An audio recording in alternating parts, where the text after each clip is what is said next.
მშვიდობისა 7 აპრილის საქმიანი დილას უწყებთ პირველზე BMG-ს გუნდის წევრებთან ერთად. თავი ამოცანა გვაქვს ის, რომ ნელ-ნელა მსუბუქი შემთხვევების სახლის პირობებში მართვის მზაობა მოვისმინოთ. ეს საქართველოს პრემიერ-მინისტრმა კორონავირუსთან დაკავშირებით საკოორდინაციო საბჭოს ხდომაზე თქვა. მთავრობის ხელმძღვანელის თქმით, მნიშვნელოვანია ცხელების კლინიკების ეფექტურობა და ამ მხრივ მუშაობის გააქტიურება. OECD-მ გამოაცხადა, რომ დისტანციური განათლების მოდელი, რომელიც საქართველოშია დანერგილი, ბოლო 1 თვის განმავლობაში არის ერთ-ერთი ყველაზე წარმატებული მსოფლიოში. ესაც პრემიერ-მინისტრის სიტყვებია კორონავირუსთან დაკავშირებით გამართულ საკოორდინაციო საბჭოს ხდომაზე. ამავე დროს განათლების მინისტრი მიხეილ ჩხანკელი ამბობს, რომ ერთიანი ეროვნული გამოცდების ფორმატთან და ვადების გადაწევასთან დაკავშირებით ცვლილებები არ იგეგმება.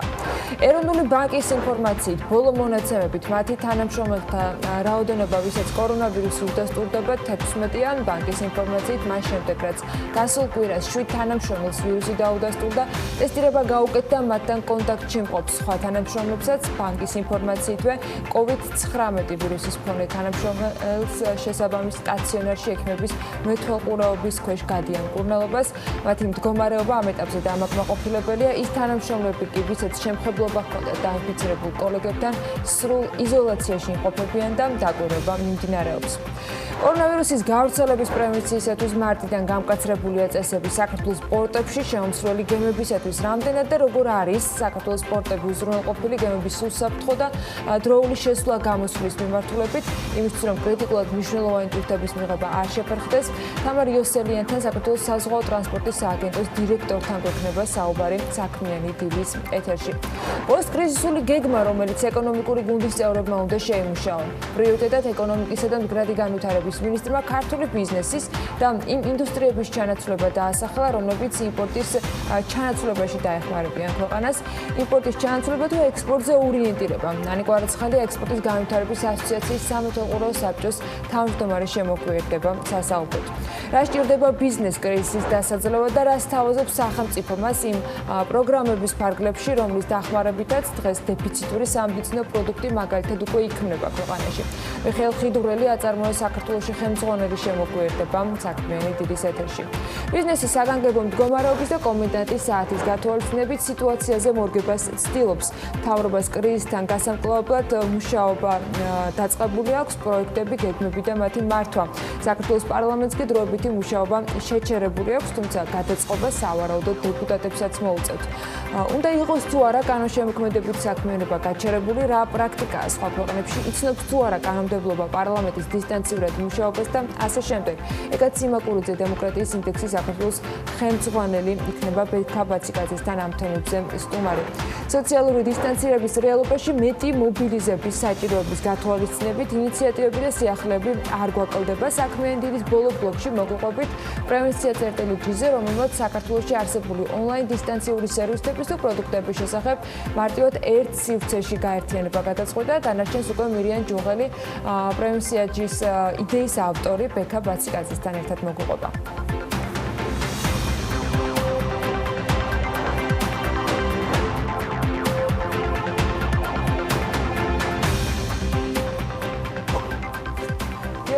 საქმიანი დილის ეთერს უწყებ. დღეს 7 აპრილი არის, სენებდორის საინტერესო თემით და სტუმრებით.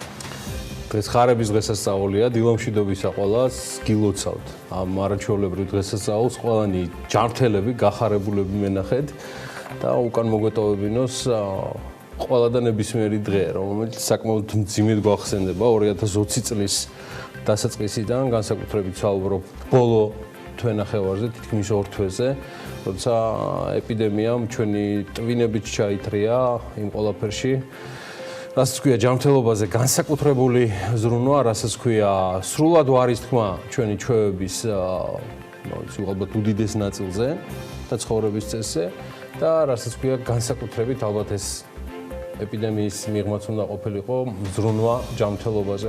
მე კიდევ ერთხელ ყველას ჯანმრთელობას უსურვებ იმ მძიმე პერიოდში.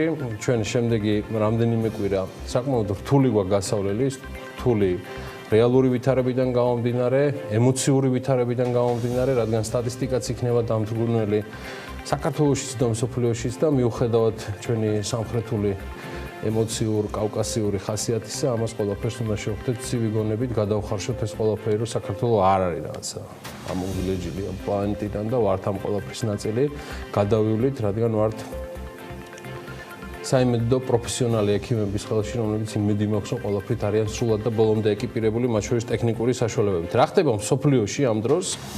ჩვენ ვცდილობთ სამეცნიერო თემებს ნაკლებად შევეხოთ, მაგრამ დღეს ეკონომისტები და ეკონომიკა სამწუხაროდ არიან აი ამ მედიკოსების ასე ვთქვათ, ტყვეობაში თუ შეიძლება ესეთი რამ ითქვას, კვლავ მძიმედ არის ვითარება და მოქმედებაც რომ გაიზომოს პანდემიის გავლენა და შედეგები მსოფლიო ეკონომიკაზე.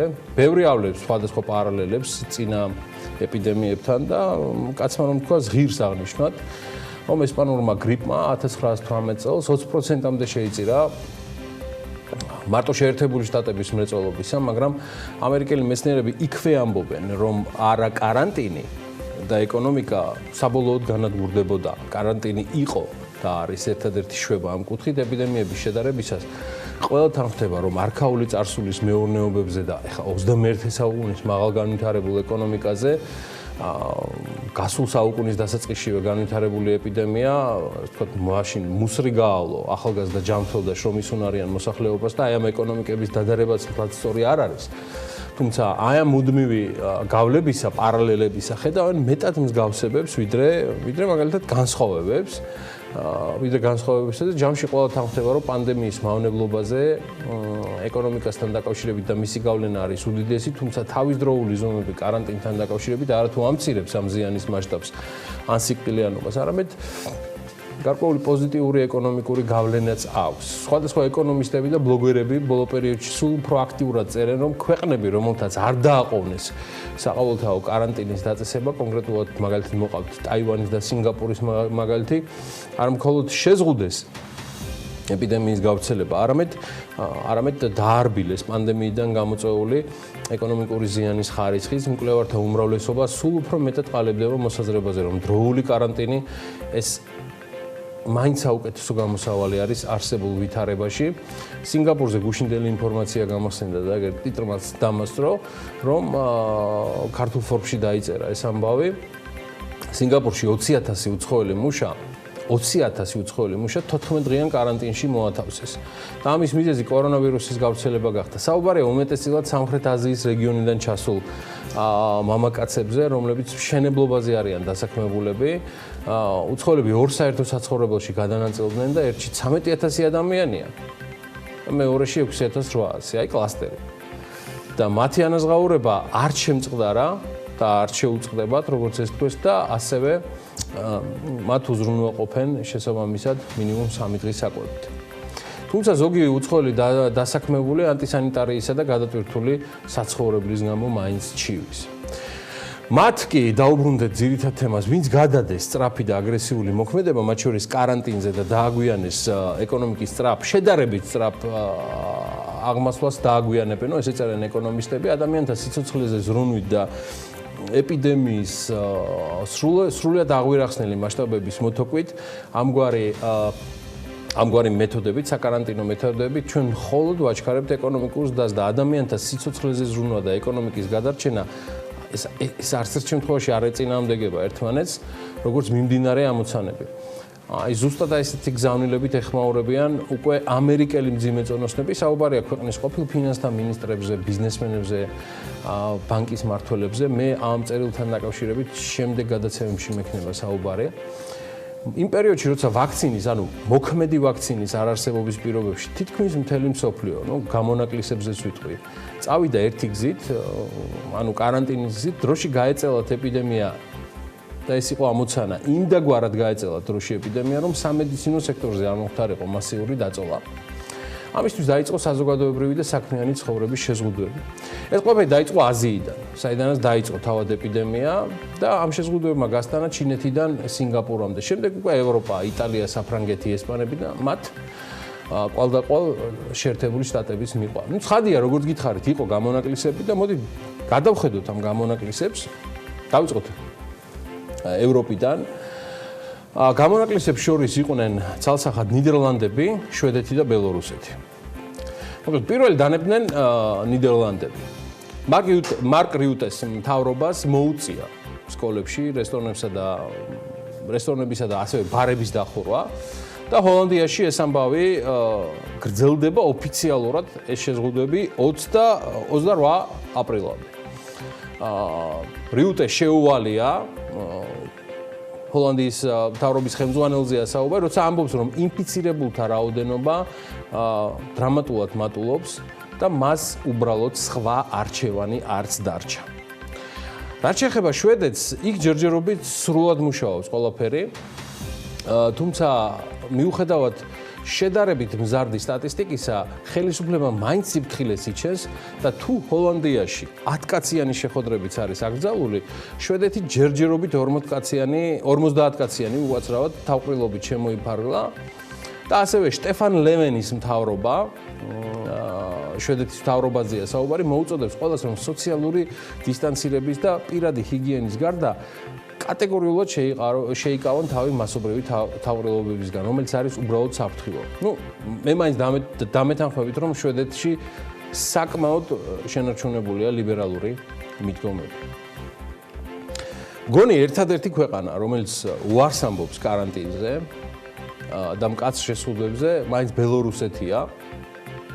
ალექსანდრე ლუკაშენკო ღიმილით ამბობს, რომ სჯობს მოკვდე ფეხზე, ვიდრე იცხოვრო მუხლებზე დაჩოქილმა. ლუჩე უმირეთ სტოია, ჩემ ჟიც на коленях. ეს ბელორუსეთის ბაჭკოს სიტყვებია, წარმოებები უნდა მუშაობდეს, თავად კი პანდემიის ჯინაზე, თამაშობს ჰოკეის და თანამემამულეებს გამოცდილ მეთოდებს სთავაზობს. მისი თქმით ეს არის აბანო, ვოდკა, შრომა ველად, თოხნა ბარი და სპორტით დაკავება. ბელორუსეთში საკმაოდ მზარდია, რამდენიმე ასეულია უკვე დაინფიცირებული და ქვეყანაში ინფიცირებულის გარდაცვალების პირველი შემთხვევა 31 მარტს არის დაფიქსირებული. შექმნილი ვითარების გამო მიუხედავად იმისა, რომ მთავრობა მოსახლეობას სოციალური დისტანცირებისკენ არ მოუწოდებს, მოქალაქეთა ნაწილი ამას თავად აკეთებს. ასევე 1 აპრილს ცალკე ომმა კაფეებმა, რესტორნებმა და კინოთეატრებმა დახურვის გადაწყვეტილება თავად მიიღეს. გარდა ამისა, ბუნებრივად შემცირდა დედაქალაქ მინსკის მეტროს მგზავრთა რაოდენობას და ქვეყანაში უცხო ქვეყნებიდან დაბრუნებულებისთვის ცხადია თვითიზოლაციის მკაცრი წესებიც არსებობს. კერძოდ დაბრუნებულებს არ აქვთ უფლება დატოვონ საცხოვრებელი თუ რაიმე გადაუდებელი საჭიროება არ აქვთ. აი, ლუკაშენკოს რჩევები არაღთან, საუნასთან და სპორტთან დაკავშირებით კი მოდის წინააღმდეგობაში მსოფლიო ჯანდაცვის ორგანიზაციის წესებთან, მაგრამ პირდაპირ ასე ვთქვათ კავშირში არის კიდევ ერთ ყოფილ საბჭოთა რესპუბლიკაში, აი 17 საუკუნის ინგლისში გამოყენებულ მეთოდების გამოყენებასთან, კერძოდ მაგალითად თურქმენეთის პრეზიდენტმა სიტყვა კორონავირუსი მედიიდანაც ამოიღო და არ გამოიყენებენ. და აღნიშნულ ქვეყანას კორონავირუსის არც ერთი შემთხვევა არ აქვს ოფიციალურად დადასტურებული, მიუხედავად იმისა, რომ ნახევარი თურქმენეთი პირბადეებით გადაადგილდება, მაგრამ ყველას მაინც აკრძალული აქვს სიტყვა კორონავირუსის წარმოთქმა და ამაზე საკმაოდ სერიოზული სანქციებია.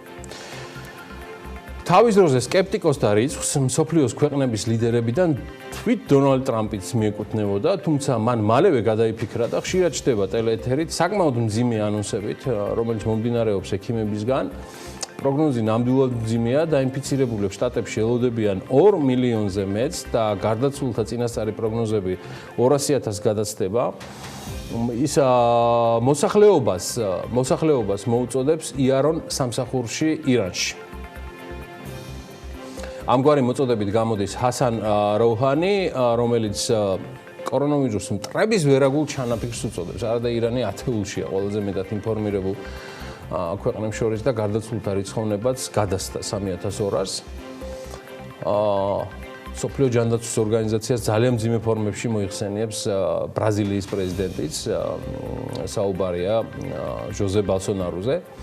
ამასობაში ავიაკომპანიები მსოფლიოში გაკოტრების პირას არიან. თემას ხელი შეუწყო უორენ ბაფეტის გადაწყვეტილებამ ნელ-ნელა გაყიდოს დელტას და American Airlines-ის აქციები, ესეთი ამბავია. მისი მეგობარი და კოლეგა, პერიოდულად პარტნიორი ბილ გეიტსი კორონავირუს პანდემიას კოშმარ სცენარს უწოდებს, თუმცა იმაზე ნაკლებ სიკვდილიანობას პროგნოზირებს ვიდრე ტრამპი. კერძოდ Microsoft-ის დამფუძნებელი ამბობს, რომ მოსაოდნელია, რომ შტატებში კორონავირუსით გარდაცვალების შემთხვევათა რიცხვი 100-დან 240,000-მდე იქნება. მანამ ვიდრე პანდემია კონტროლს არ დაექვემდებარება, რაზეც ბილ გეიტსი მთელი თავისი მილიარდების მიმართვას აპირებს, რომ ებრძოლოს ვირუსებს. ავიაინდუსტრიას დანაკარგებით არ ჩამორჩება ავტოინდუსტრია. ევროპის მასშტაბით ავტოინდუსტრიას დაახლოებით უკვე 1,100,000 თანამშრომელი არის სამსახურის გარეშე დარჩენილი. საუბარია მსოფლიოს წამყვან ბრენდებზე.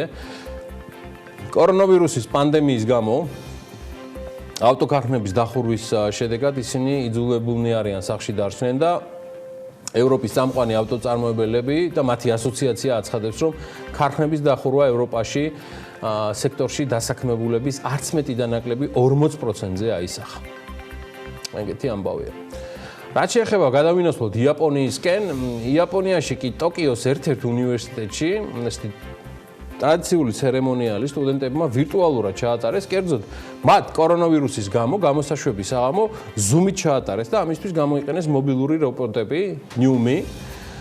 უფრო კონკრეტულად სტუდენტებს რობოტების საშუალებით ჰქონდათ შესაძლებლობა სცენაზეც კი ასულიყვნენ და თავიანთი დიპლომები მიეღოთ. რობოტებს დამაგრებული ჰქონდათ ეკრანები, რომელზეც თითეული სტუდენტი იყო გამოსახული. რეალურ სივრცეში კი დარბაზში რამდენიმე ადამიანი იმყოფებოდა, მათ შორის ცხადია სასწავლებლის წარმომადგენლებიც, რომლებიც დიპლომის გადაცემის ცერემონიალში მონაწილეობდნენ. ეკრანზე ხედავთ, როგორ ხდებოდა ეს ამბავი. გილოცავთ. რაც შეეხება დანარჩენს და უმთავრესი ამბავი მაინც ზეგან ხვალაც გასამართი მოლაპარაკებებია, შენ ხარ ჩემი ბატონი ნავთობის თემაზე. იმის ფონზე, რომ ფექალის ნავთობის ფასების გამო შტატების ნავთობ ინდუსტრიაც მაგრად ტორტმანებს, ოფიციალური მოსკოვი და ელ-რიადი ძალიან ახლოს არიან ნავთობის შეთანხმებასთან, რომელიც ეგრეთ წოდებული შავი ოქროს წარმოების შემცირებას გულისხმობს. ამის შესახებ რუსეთის სუვერენული ფონდის ხელმძღვანელი კირილე დიმიტრიევი საუბრობს. ოპიკისა და მისი მოკავშირე ქვეყნების ვირტუალური შეხვედრა სხვა შორის გუშინ უნდა გამართულიყო, როგორც დაგეგმილი გახდათ, მაგრამ მხარეებმა ნავთობის მოპოვების შემცირების შესახებ მსჯელობა მაინც გადადეს, რაც ნავთობის ფასებზე ეგრეთ წოდებული ომის დასრულების წინაპირობა იქნებოდა. კიდევ ერთხელ შეგახსენებთ, გასულ კვირას რუსეთის პრეზიდენტმა ვლადიმერ პუტინმა განაცხადა, რომ ის მხარეებს თავაზობს დღეში 10 მილიონი ბარელის წარმოების კომბინირებულად შემცირებას და ღირს აღნიშნათ, რომ ოპეკ+-ის შეხვედრის მარტო გადადებამ და მორიგმა კონფლიქტმა განცხადებების დონეზე საუდელებს და რუსეთს შორის ნავთობზე ფასი მყისიერად ბირჟებზე 3%-ით შეამცირა. მაშინ, როცა თითქმის 9 პუნქტიანი ზრდა იყო პარასკევისკენ დონალდ ტრამპის ერთი ტვიტის შემდეგ. დაუბრუნდეთ საქართველოს, კიდევ ერთი მერცხალი არის გზავნილი სახით, ამ შემთხვევაში კონკრეტული ჯერჯერობით გზავნილი არის, თანხაში არ გამოხატული, მაგრამ როგორც გუშინ საფინანსო საბიუჯეტო კომიტეტის თავმჯდომარესთან, ბატონი ირაკლი კობზანაძესთან ვისაუბრეთ, იმედია მეტი კონკრეტიკა ამ კვირაში იქნება. მე უფრო მათი, როგორც რესპონდენტების იმედი მაქვს, რომ კვირის ბოლოსკენ გავიგებთ მეც. იბიარდიმ გამოყო ესეთი სასწრაფო სოლიდარობის პაკეტი და ის $1 მილიარდ ევროში ადგენს. და ეს იქნება არსებული კლიენტებისათვის 38 ეკონომიკაში აპირებს $1 მილიარდი ჩასხმას და მათ შორის საუბარია საქართველოსაც. ევროპის რეკონსტრუქციისა და განვითარების ბანკი საქართველოსთვის გამოყოფს გადაუდებელ დაფინანსებას ადგილობრივი კომპანიების მხარდასაჭერად კორონავირუსის გავრცელების შედეგებთან საბრძოლველად. ამის შესახებ განცხადებას თავად იბიარდი ავრცელებს, მაგალითად განცხადებიდან ირკვევა, რომ საქართველოს ფინანსთა მინისტრს ივანე მაჭავარიანს სატელეფონო საუბარი ჰქონდა ბანკის აღმოსავლეთ ევროპისა და კავკასიის რეგიონის მმართველ დირექტორთან, პატეო პატრონისთან და კავკასიის რეგიონალურ დირექტორთან, ჩვენს კატარინა ბერლინ-ჰანსენთან. იბიარდი აცხადებს, რომ ორგანიზაცია მზად არის გამოყოს დამატებითი დაფინანსება ქართული კომპანიებისთვის, რომლებმაც COVID-19-ისთვის შედეგად ფინანსური ზარალი მიიღეს. საქართველოს მთავრობამ ახლახანს ეკონომიკის მხარდასაჭერად ეკონომიკური სტიმულირების პაკეტის შესახებ განაცხადა, რომელიც ორი ნაწილისგან შედგება და გულისხმობს ბანკების მიერ შეღავათების დაწესებას, სესხების გადახდის რესტრუქტურიზაციისთვის და ბიუჯეტიდან გამოყოფილ დახმარებას. სხვაჩვენს ერთობლივი ძალისხმევა იყო ფინანსთა მინისტრ ივანე მაჭავარიანს, EBRD-ის აღმოსავლეთ ევროპისა და კავკასიის მმართველ დირექტორს და კავკასიის რეგიონალურ დირექტორს კატარინა ჰანსენს შორის აი ამ შემდგარი სატელეფონო ზარის მთავარი თემა. EBRD-ის წარმომადგენლებმა განაცხადეს, რომ ბანკი გამოყოფს გადაუდებელ დაფინანსებას ადგილობრივი კომპანიების მხარდასაჭერად კორონავირუსის გავრცელების შედეგებთან საბრძოლველად. ევროპის რეკონსტრუქციის და განვითარების ბანკი ჩვენი ქვეყნის საიმედო პარტნიორია. ჩვენ ვაფასებთ იმ უსწრაფეს რეაგირებას, რომელიც ბანკმა მოახდინა საქართველოს მხარდასაჭერად. EBRD-ის მიერ გამოყოფილი ფინანსური დახმარება ხელს შეუწყობს COVID-19-ის გლობალური გამოწვევიდან გამომდინარე, უზრუნველყოფილი იყოს ქვეყნის ეკონომიკის სტაბილურობა. სურს კიდევ ერთხელ მადლობა გადაუხადო ბანკის ხელმძღვანელობას მუდმივი თანადგომისთვის. იმედს გამოთქვამთ, რომ ჩვენი საერთაშორისო პარტნიორების დახმარებითა და ძალისხმევით საქართველოს ეკონომიკა შეძლებს, რაც შეიძლება ნაკლები დანაკარგით უპასუხოს ამ გლობალურ გამოწვევას. გადაუდებელი მხარდაჭერის პროგრამის ფარგლებში EBRD-მა შექმნა გამძლეობის ჩარჩო, რათა უზრუნველყოს დაფინანსება EBRD-ის არსებული კლიენტებისთვის, რომელთაც მყარი ბიზნეს საფუძვლები აქვთ და დროებით საკრედიტო სირთულეებს განიცდიან. უფრო ზოგადად, ჩვენ მზად ვართ გავაძლიეროთ ძალისხმევა საქართველოს ხელისუფლებასთან ერთად ეკონომიკის მხარდასაჭერად. ქვეყანაში მუშაობის დაწყების დღიდან რეპეტიციო ერთ მატერს სტუდიორუმ ღირს კიდევ ერთხელ შეგახსენოთ, რომ ევროპის ეს უმსხვილესი ბანკი, რომელიც რეკონსტრუქციისა და განვითარების ბანკი ქვია, 3 მილიარდ 700 მილიონი ევროს ოდენობის ინვესტიცია აქვს განხორციელებული თითქმის 250 პროექტში. საუბარია ფინანსურ, კორპორატიულ და ენერგო სექტორებში. ინვესტიციების 87% იცოდეთ, რომ მოდის პირდაპირ კერძო სექტორზე, ანუ ქართულ ბიზნესზე. მადლობა მათ და მადლობა ყველა ჩვენს პარტნიორს, ვინც ესე მთელი წლების განმავლობაში და მე დარწმუნებული ვარ, რომ 2020 წელი ამითაც გამორჩეული იქნება. ჩვენი პარტნიორები ესე ეხმარებიან ქართულ ეკონომიკას მისი განუხრელი და შეუქცევადი ზრდისთვის. ეს ამბავი წარმოუდგენელია სხვა შესაძლებლობების გარეშე და გუშინ ძალიან მნიშვნელოვანი გზავნილი იყო. საქართველოს შეიძლება გახდეს ერთ-ერთი პირველი, სადაც ტურისტები დაიწყებენ მოგზაურობას. აი ესეთ დამაიმედებელ განცხადებას აკეთებს TV პირველის ეთერით ზურაბ პოლოლიკაშვილი, რომელიც გაეროს მსოფლიო ტურიზმის ორგანიზაციის გენერალური მდივანია და მან დეტალურად ისაუბრა ინდუსტრიის გამოწვევებზე დიანა ტრაპაიძესთან ჩართვისას. ღირს აღნიშნათ, რომ ჩვენმა საქმიანმა მაყურებელმა კიდევ ერთხელ მიაყურადოს დიანასთან ტურიზმის ნომერ პირველი პირის ჩართვას და გზავნილს.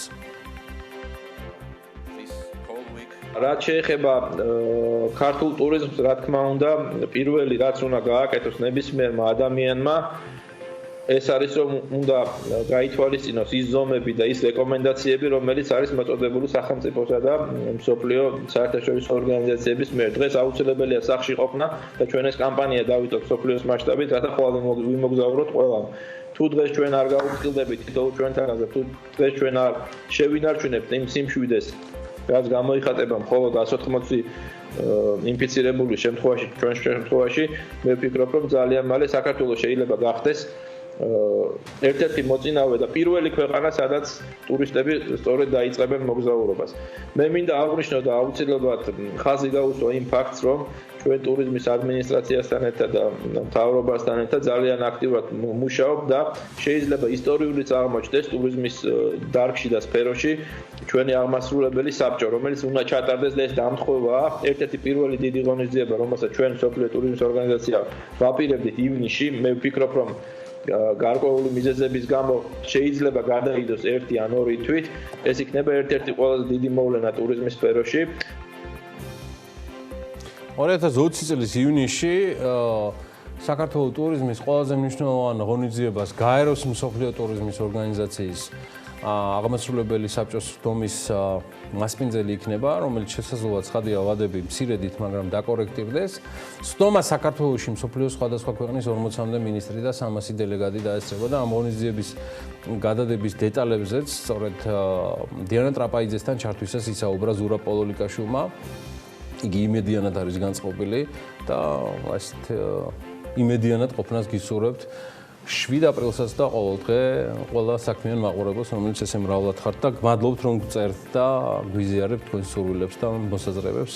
ეხლა კი ჩვენი კიდევ ერთი ტრადიციული რუბრიკის დროა.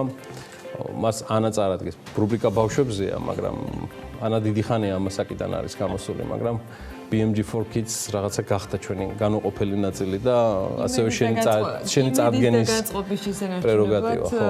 ვცდილობთ რომ ჩვენ ძალიან განსხვავებულად მივუდგეთ ამ თემებს. ზოგჯერ გამოდის, ზოგჯერ არა, მაგრამ ეს შემთხვევა, როდესაც ბავშვები საუკეთესო რესპონდენტები არიან და მიუხედავად იმისა, რომ BMG-ს გუნდის წევრები ვერ ახერხებენ მთლად ერთ გუნდად მუშაობას და დისტანცირებულად გვიწევს, რომ რიგ შემთხვევებში ვიყოთ გადანაწილებულები, ვიკა ბღებრიშვილის ბავშვები ახერხებენ და BMG-თვის მაინც ამზადებენ ვიდეო კოლერს და უნდა შემოგთავაზოთ თეკლა და ანა გაბუნების 5 და 6 წლის ბავშვების დამოკიდებულება იმ ყველაფერთან დაკავშირებით, რაც კორონავირუსმა შექმნა.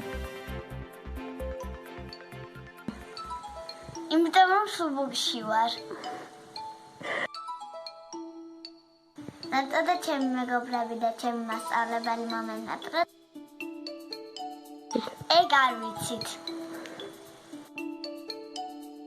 ეგეც არ ვიცით. ამოვალ ხელები უნდა დავიბანოთ ეზო და რო ამოვართ. როცა ვაცემინებთ, მოხრილი დაყვი უნდა ავიფაროთ პირხელი. სექტემბერში. რამბავია. მე მაისში მგონია.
ეკონომიკის მინისტრის განცხადებით, მუშაობა ეკონომიკის ამოსაქვექვად მიმდინარეობს. ნათია თურნავა ამბობს, რომ გლობალური კრიზისის ზემოქმედება დაიწყო ტურიზმიდან და ტურიზმთან დაკავშირებული ინდუსტრიებით, მაგრამ დღეისთვის უნდა ვისაუბროთ მთლიანად რა ზარალს განიცდის ეკონომიკა.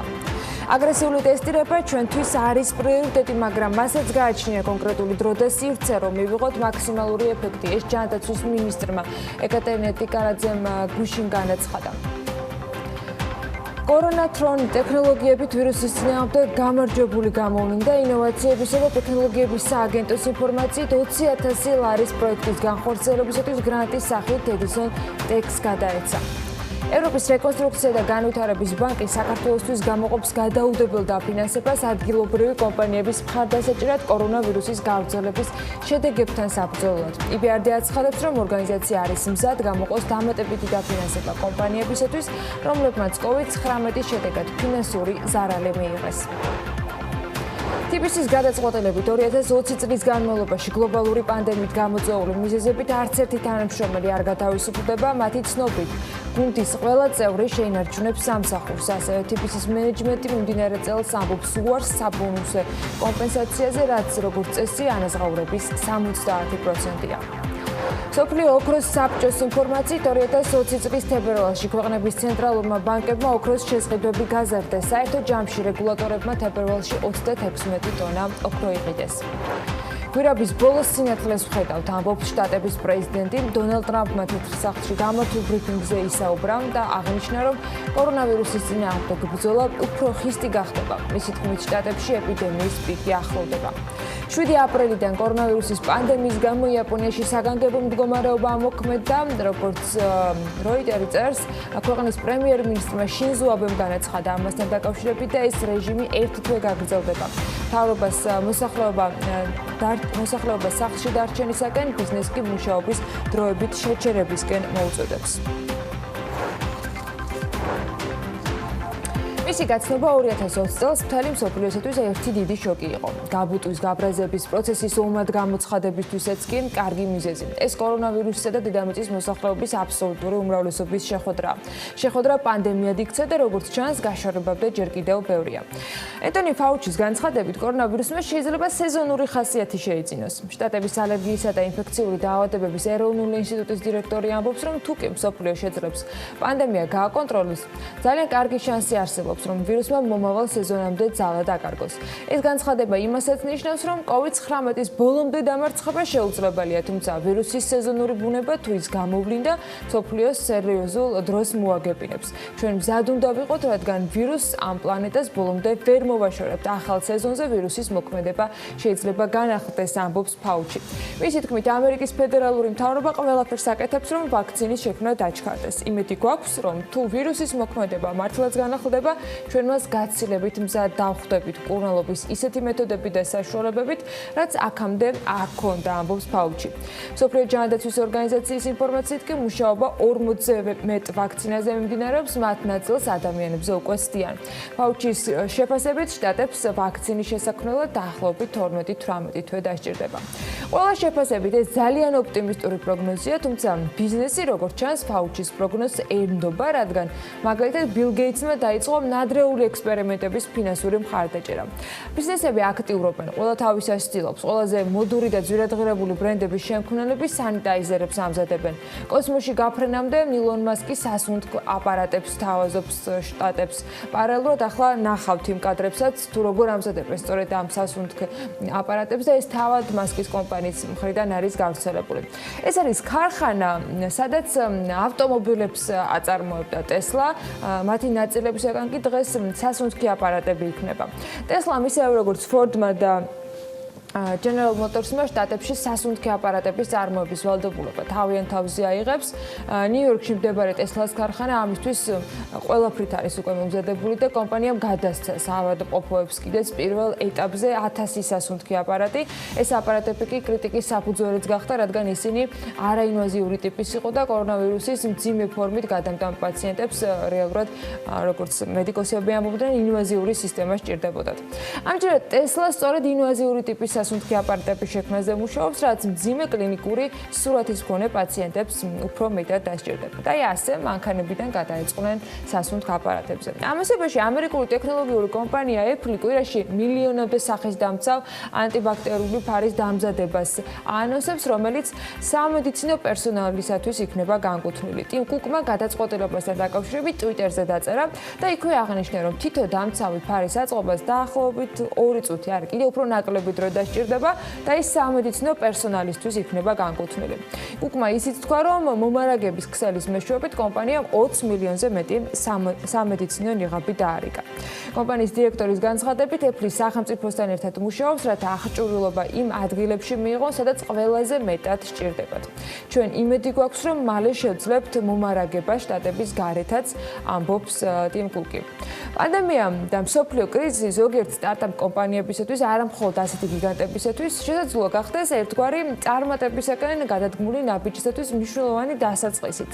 განსაკუთრებით მათთვის, ვინც მაგალითად 3D პრინტერის მიმართულებით სპეციალიზდება, იმიტომ რომ პრაქტიკამ გვაჩვენა, რომ ასეთი წარმოწყობები ძალიან ბევრგან დააინტერესებთ. ანუ იმ დროს, როდესაც კორონავირუსთან საბრძოლო აღჭურვილობაზე მოთხოვნა დიდია, ხშირად არასაკმარისიც არის ის 21 საუკუნის პრინტერს შეუძლია, რომ ერთ დღეში დაამზადოს საჭირო აღჭურვილობა და სამედიცინო პერსონალი მოამარაგოს კიდეც. ამ თემაზე მარიამ ადამიანმა უფრო მეტი ინფორმაცია მოიკვლია და ახლა გაგვიზიარებს ერთგვარი სიუჟეტით, რომელიც სწორედ ასეთ ისტორიებს გაგვეცნობს.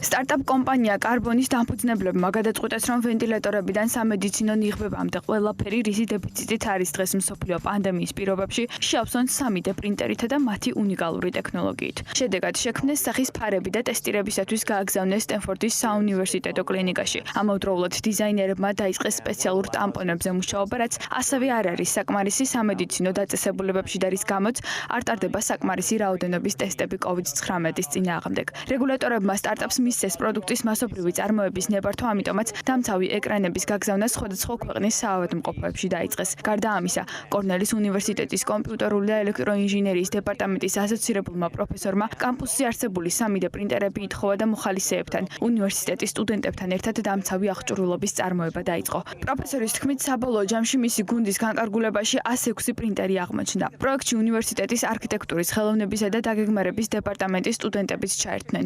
სამუშაო ბევრი იყო, რადგან ნიუ-იორკში სამედიცინო პერსონალი დღეში დაახლოებით 50,000 პლასმასის ნიღაბს საჭიროებდა. ვიზორები, ანუ სახის დამცავები სამედიცინო პერსონალის სახის RS ვირუსის მოხვედრისაგან იცავს. ამიტომაც ბევრი სტუდენტი, რომელიც დაცარიელებულ კამპუსში იყო დარჩენილი, სადაც გადაადგილება შეზღუდულია და ონლაინ სწავლება მიმდინარეობს, ამ ტიპის ნიღბების წარმოებას სახლიდან გაუსვლელადაც ახერხებს. ასევე 3D პრინტერის დახმარებით სამედიცინო აღჭურვილობისთვის საჭირო მასალების წარმოების მზაობა გამოთქვა Mercedes-Benz-მაც, ხოლო Ferrari და Rolls-Royce ხელოვნური სუნთქვის აპარატის წარმოებაზე გადაერთნენ. ექსპერტების შეფასებით შეერთებულ შტატებში დაახლოებით 47,000 სამრეწველო 3D პრინტერია. მათი უმეტესობა COVID-19-ის წინააღმდეგ საბრძოლველად შეიძლება გამოიყენონ, რადგან ახლა აეროკოსმოსური კომპანიები, ავტომობილის მწარმოებლები და სხვა საწარმოები, რომლებიც ჩვეულებრივ იყენებდნენ 3D პრინტერს, შეამცირეს სამუშაოს მოცულობა ან მთლიანად შეაჩერეს ის. ამიტომაც ბევრი 3D პრინტერი დღეს გამოუყენებელია, მაგრამ მათი დახმარებით შესაძლებელია პროტოტიპების ან საბოლოო პროდუქტების დაბეჭდვა, რაც უზრუნველყოფს ექიმების უსაფრთხოებას და დაეხმარება ადამიანებს სიცოცხლის შენარჩუნებაში მთელი მსოფლიოს მასშტაბით. ბიზნეს გადაწყობა და ნაწყობა კორონავირუსთან თანაცხოვრებისათვის გარდაულად დასჭირდება. ჩვენ ყველას დაგვჭირდება ჯერ ფსიქოლოგიურად იმ აზრთან შეგუება, რომ უფრო ფრთხილები და პასუხისმგებლიანები უნდა ვიყოთ და შემდეგ უკვე ამის ჩვევაში გადაყვანაც, იმიტომ რომ ერთი ხელის მოსმით ყველაფრის უკან დაბრუნება, მათ შორის ცხოვრების სტილისა ძალიან გაჭირდება. დრო ყველას დაგვჭირდება, მათ შორის მათაც, ვინც დღეს მომხმარებელს საკუთარ სერვისს ონლაინ შესთავაზებს. დისტანციური მომსახურებით მომხმარებელთათვის სერვისების შეთავაზების უფლების მისაღებად კი განცხადებების მიღებიდან მესამე დღეს სახელმწიფო უკვე ბიზნესების შემოწმებას იწყებს. ეკონომიკის მინისტრმა თქვა, რომ ჯანდაცვის სამინისტროს სისტემაში შესული შრომის ინსპექცია, ეკონომიკის სამინისტროს შემავალი ტექნიკური ზედამხედველობა, ასევე მუნიციპალური ინსპექციები, იმისთვის რომ კერძო სექტორის დროული პასუხი ფიქსირდებოდეს, შემოწმების პროცესს ინტენსიურ რეჟიმში ერთობლივად იწყებენ. ვიწყებთ შემოწმებას იმ სისტემური საწარმოებიდან, ვისაც დღესდღეობით მიეცათ უფლება ფუნქციონირების, ეს რა თქმა უნდა აკისრებს მათ დამატებით პასუხისმგებლობას და დავიწყებთ სწორედ ამ მსხვილი სისტემური საწარმოებიდან შემოწმებას, რომ დავრწმუნდეთ, რომ ყველა მითითებული წესი არის დაცული და იქ საქმიანობა უსაფრთხოა. ჩვენი ეს დიდი პროცესი შემოწმების ძალიან ინტენსიურად წარიმართება და ჩვენ ვარაუდობთ, რომ გაერთიანებული ძალებით ყველანი დღეში შევძლებთ 50-მდე სხვადასხვა საწარმოს და ბიზნეს შემოწმებას. ეკონომიკის მინისტრის ინფორმაციით ამ ეტაპზე განსაკუთრებით სამშენებლო სექტორი აქტიურობს. ძალიან აქტიურობს სამშენებლო სექტორი და საშენ-მასალათა სექტორი თავისთავად, იმიტომ რომ ძალიან მასშტაბური მშენებლობები მიმდინარეობდა საქართველოში ბოლო დრომდე და მე ძალიან დიდი იმედი მაქვს, რომ მალე გაგრძელდება კიდევაც, უბრალოდ ყველა წესის დაცვით გაგრძელდება. მიზანი არის არა ვინმეს დასჯა, არამედ ახალი კულტურის დანერგვა და დახმარება ბიზნესების, რომ მალე ამოქმედნენ, მაგრამ აბსოლუტურად სხვა უსაფრთხო რეჟიმში. აპლიკაციების მიღება 24 საათიან რეჟიმში მიმდინარეობს და შესაბამისად მონაცემები ახლდება. რაც შეეხება წესებს, რომელიც კომპანიებმა უნდა დაიცვან იმისთვის, რომ განხილვის შემდეგ შესაბამისი უწყობებისაგან მუშაობის ნებართვა ჰქონდეთ. საქართველოში დამსაქმებლებისათვის კორონავირუსის პრევენციისათვის ახალი რეკომენდაციები მოქმედებს. ჯანდაცვის მინისტრის ბრძანებაში უსაფრთხოების თვალსაზრისით 4 დონით არის დაყოფილი სამუშაოები. ესენია ძალიან მაღალი, საშუალო და დაბალი რისკის შემცველი სამუშაო გარემოები. რეკომენდაციების ნაწილი ყველა კატეგორიისათვის ერთი და იგივეა და მოდი გამოვყოთ ჯერისკიანობა, რომელიც სხვადასხვა კატეგორიას დაიღო. ინფიცირების ძალიან მაღალი რისკის შემცველია სამედიცინო ან ლაბორატორიული პროცედურების დაწესებულებებში დასაქმებული სამედიცინო პერსონალის მუშაობა, რომელსაც შეხება აქვს კორონავირუსით დაავადებულთან და შესაძლო შემთხვევებთან. ინფიცირების მაღალი რისკის შემცველია ის ადგილები, სადაც COVID-19-ით ინფიცირების დიდი პოტენციალი არსებობს. ამ კატეგორიაში ხვდება ყველა ის ადამიანი, ვისაც პაციენტის პალატაში შესვლა უწევს. გარდა ამისა, მორიგის თანამშრომლები, ვისაც უშუალოდ უწევთ, რომ კორონავირუსით გარდაცვალებასთან ან საეჭვო შემთხვევასთან ჰქონდეთ ასევე შეხვედრა.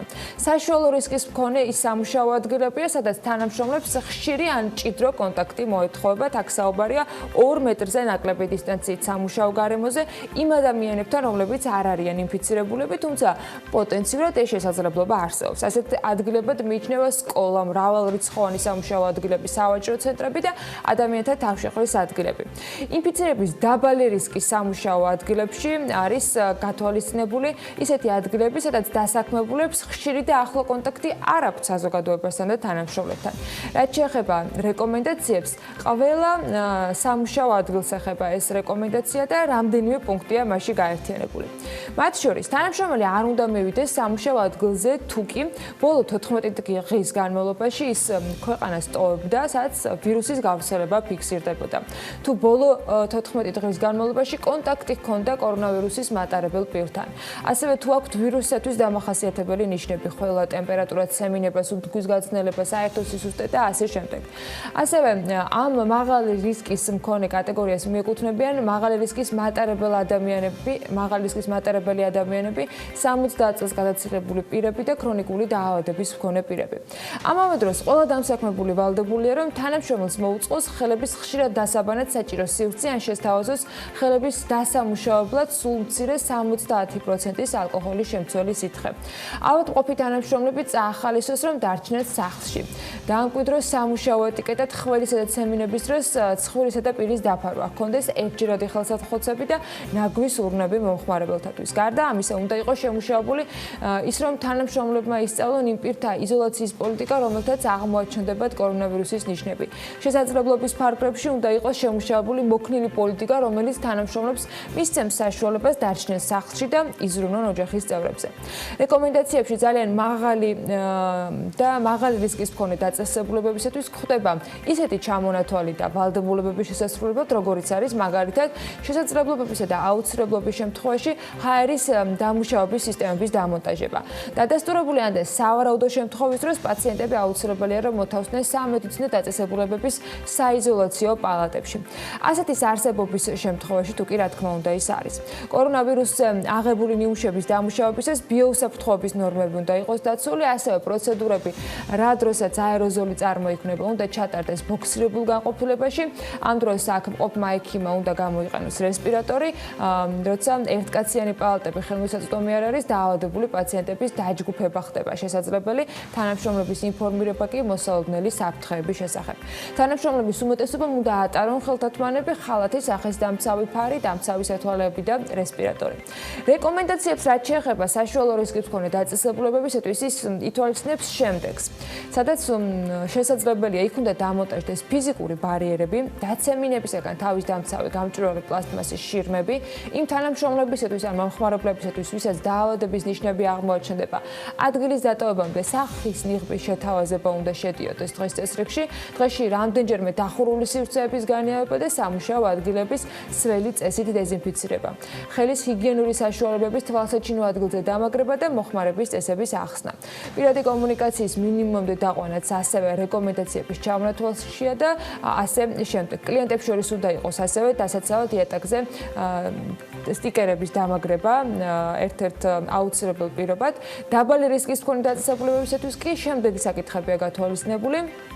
მცირე რისკის გამო ამ შემთხვევაში პრევენციის ღონისძიებების ჩამონათვალი საკმაოდ მცირეა სხვათა შორის.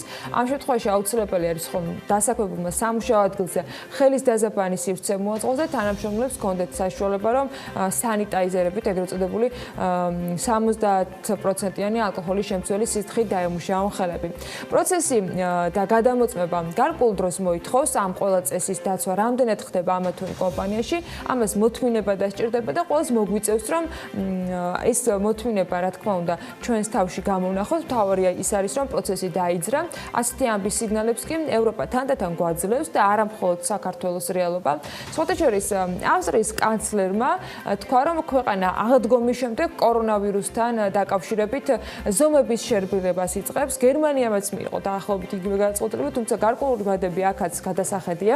14 აპრილიდან ავსტრია ევროკავშირის პირველი ქვეყანა გახდება, რომელიც ცხოვრების ჩვეული წესის აღდგენას დაიწყებს და ზომების შერბილების ფარგლებში დაშვებული გახდება არააუცილებელი საქონლითა და მომსახურებით ვაჭრობა. გაიხსნება მაღაზიები, სავაჭრო ცენტრები და საპარიკმახეროები. ამისა მიუხედავად, რესტორნები და სასტუმროები როგორც მინიმუმ მაისის შუა რიცხვებამდე დაკეტილი დარჩება და ამ საკითხთან დაკავშირებით ავსტრიის მთავრობა გადაწყვეტილებას ცოტა მოგვიანებით დაახლოებით აპრილის შუა რიცხვებში მიიღებს. საგანმანათლებლო დაწესებულებებს რაც შეეხება, გამოცდები გაგრძელდება, თუმცა სკოლები ჯერჯერობით დაკეტილი იქნება და ეს სავარაუდოდ მაისის შუამდე ასე დარჩება. თავყრილობები მინიმუმ ივნისის ბოლომდე იქნება ასევე აკრძალული.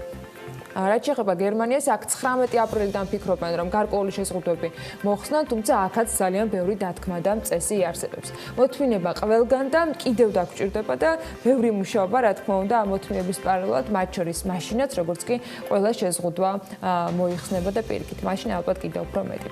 დღეს რა სამუშაო გარემოა, როგორი არის საქმიანი ამბები, ამას კი BMG-ს დახმარებით მოგიყვებით უკვე ბიზნეს სიახლეებში. გაეროს სურსათისა და სოფლის მეურნეობის ორგანიზაციის FAO-ს ინფორმაცია გლობალური პანდემიით გამოწვეული შემცირებული მოთხოვნა და ნავთობის ფასის ვარდნა ძირითადად სასურსათო პროდუქციაზე საერთაშორისო ფასების კლების მიზეზი გახდა. კორონავირუსის გამო არსებული საგანგებო მდგომარეობის დასრულებამდე და ვირუსის აღმოფხვამდე აღსრულების ეროვნული ბიურო გამოსახლებებს არ განახორციელებს. თბილისის მერია 29 მილიონ ლარად ლურჯი ფერის 300 მიკროავტობუსს ყიდულობს.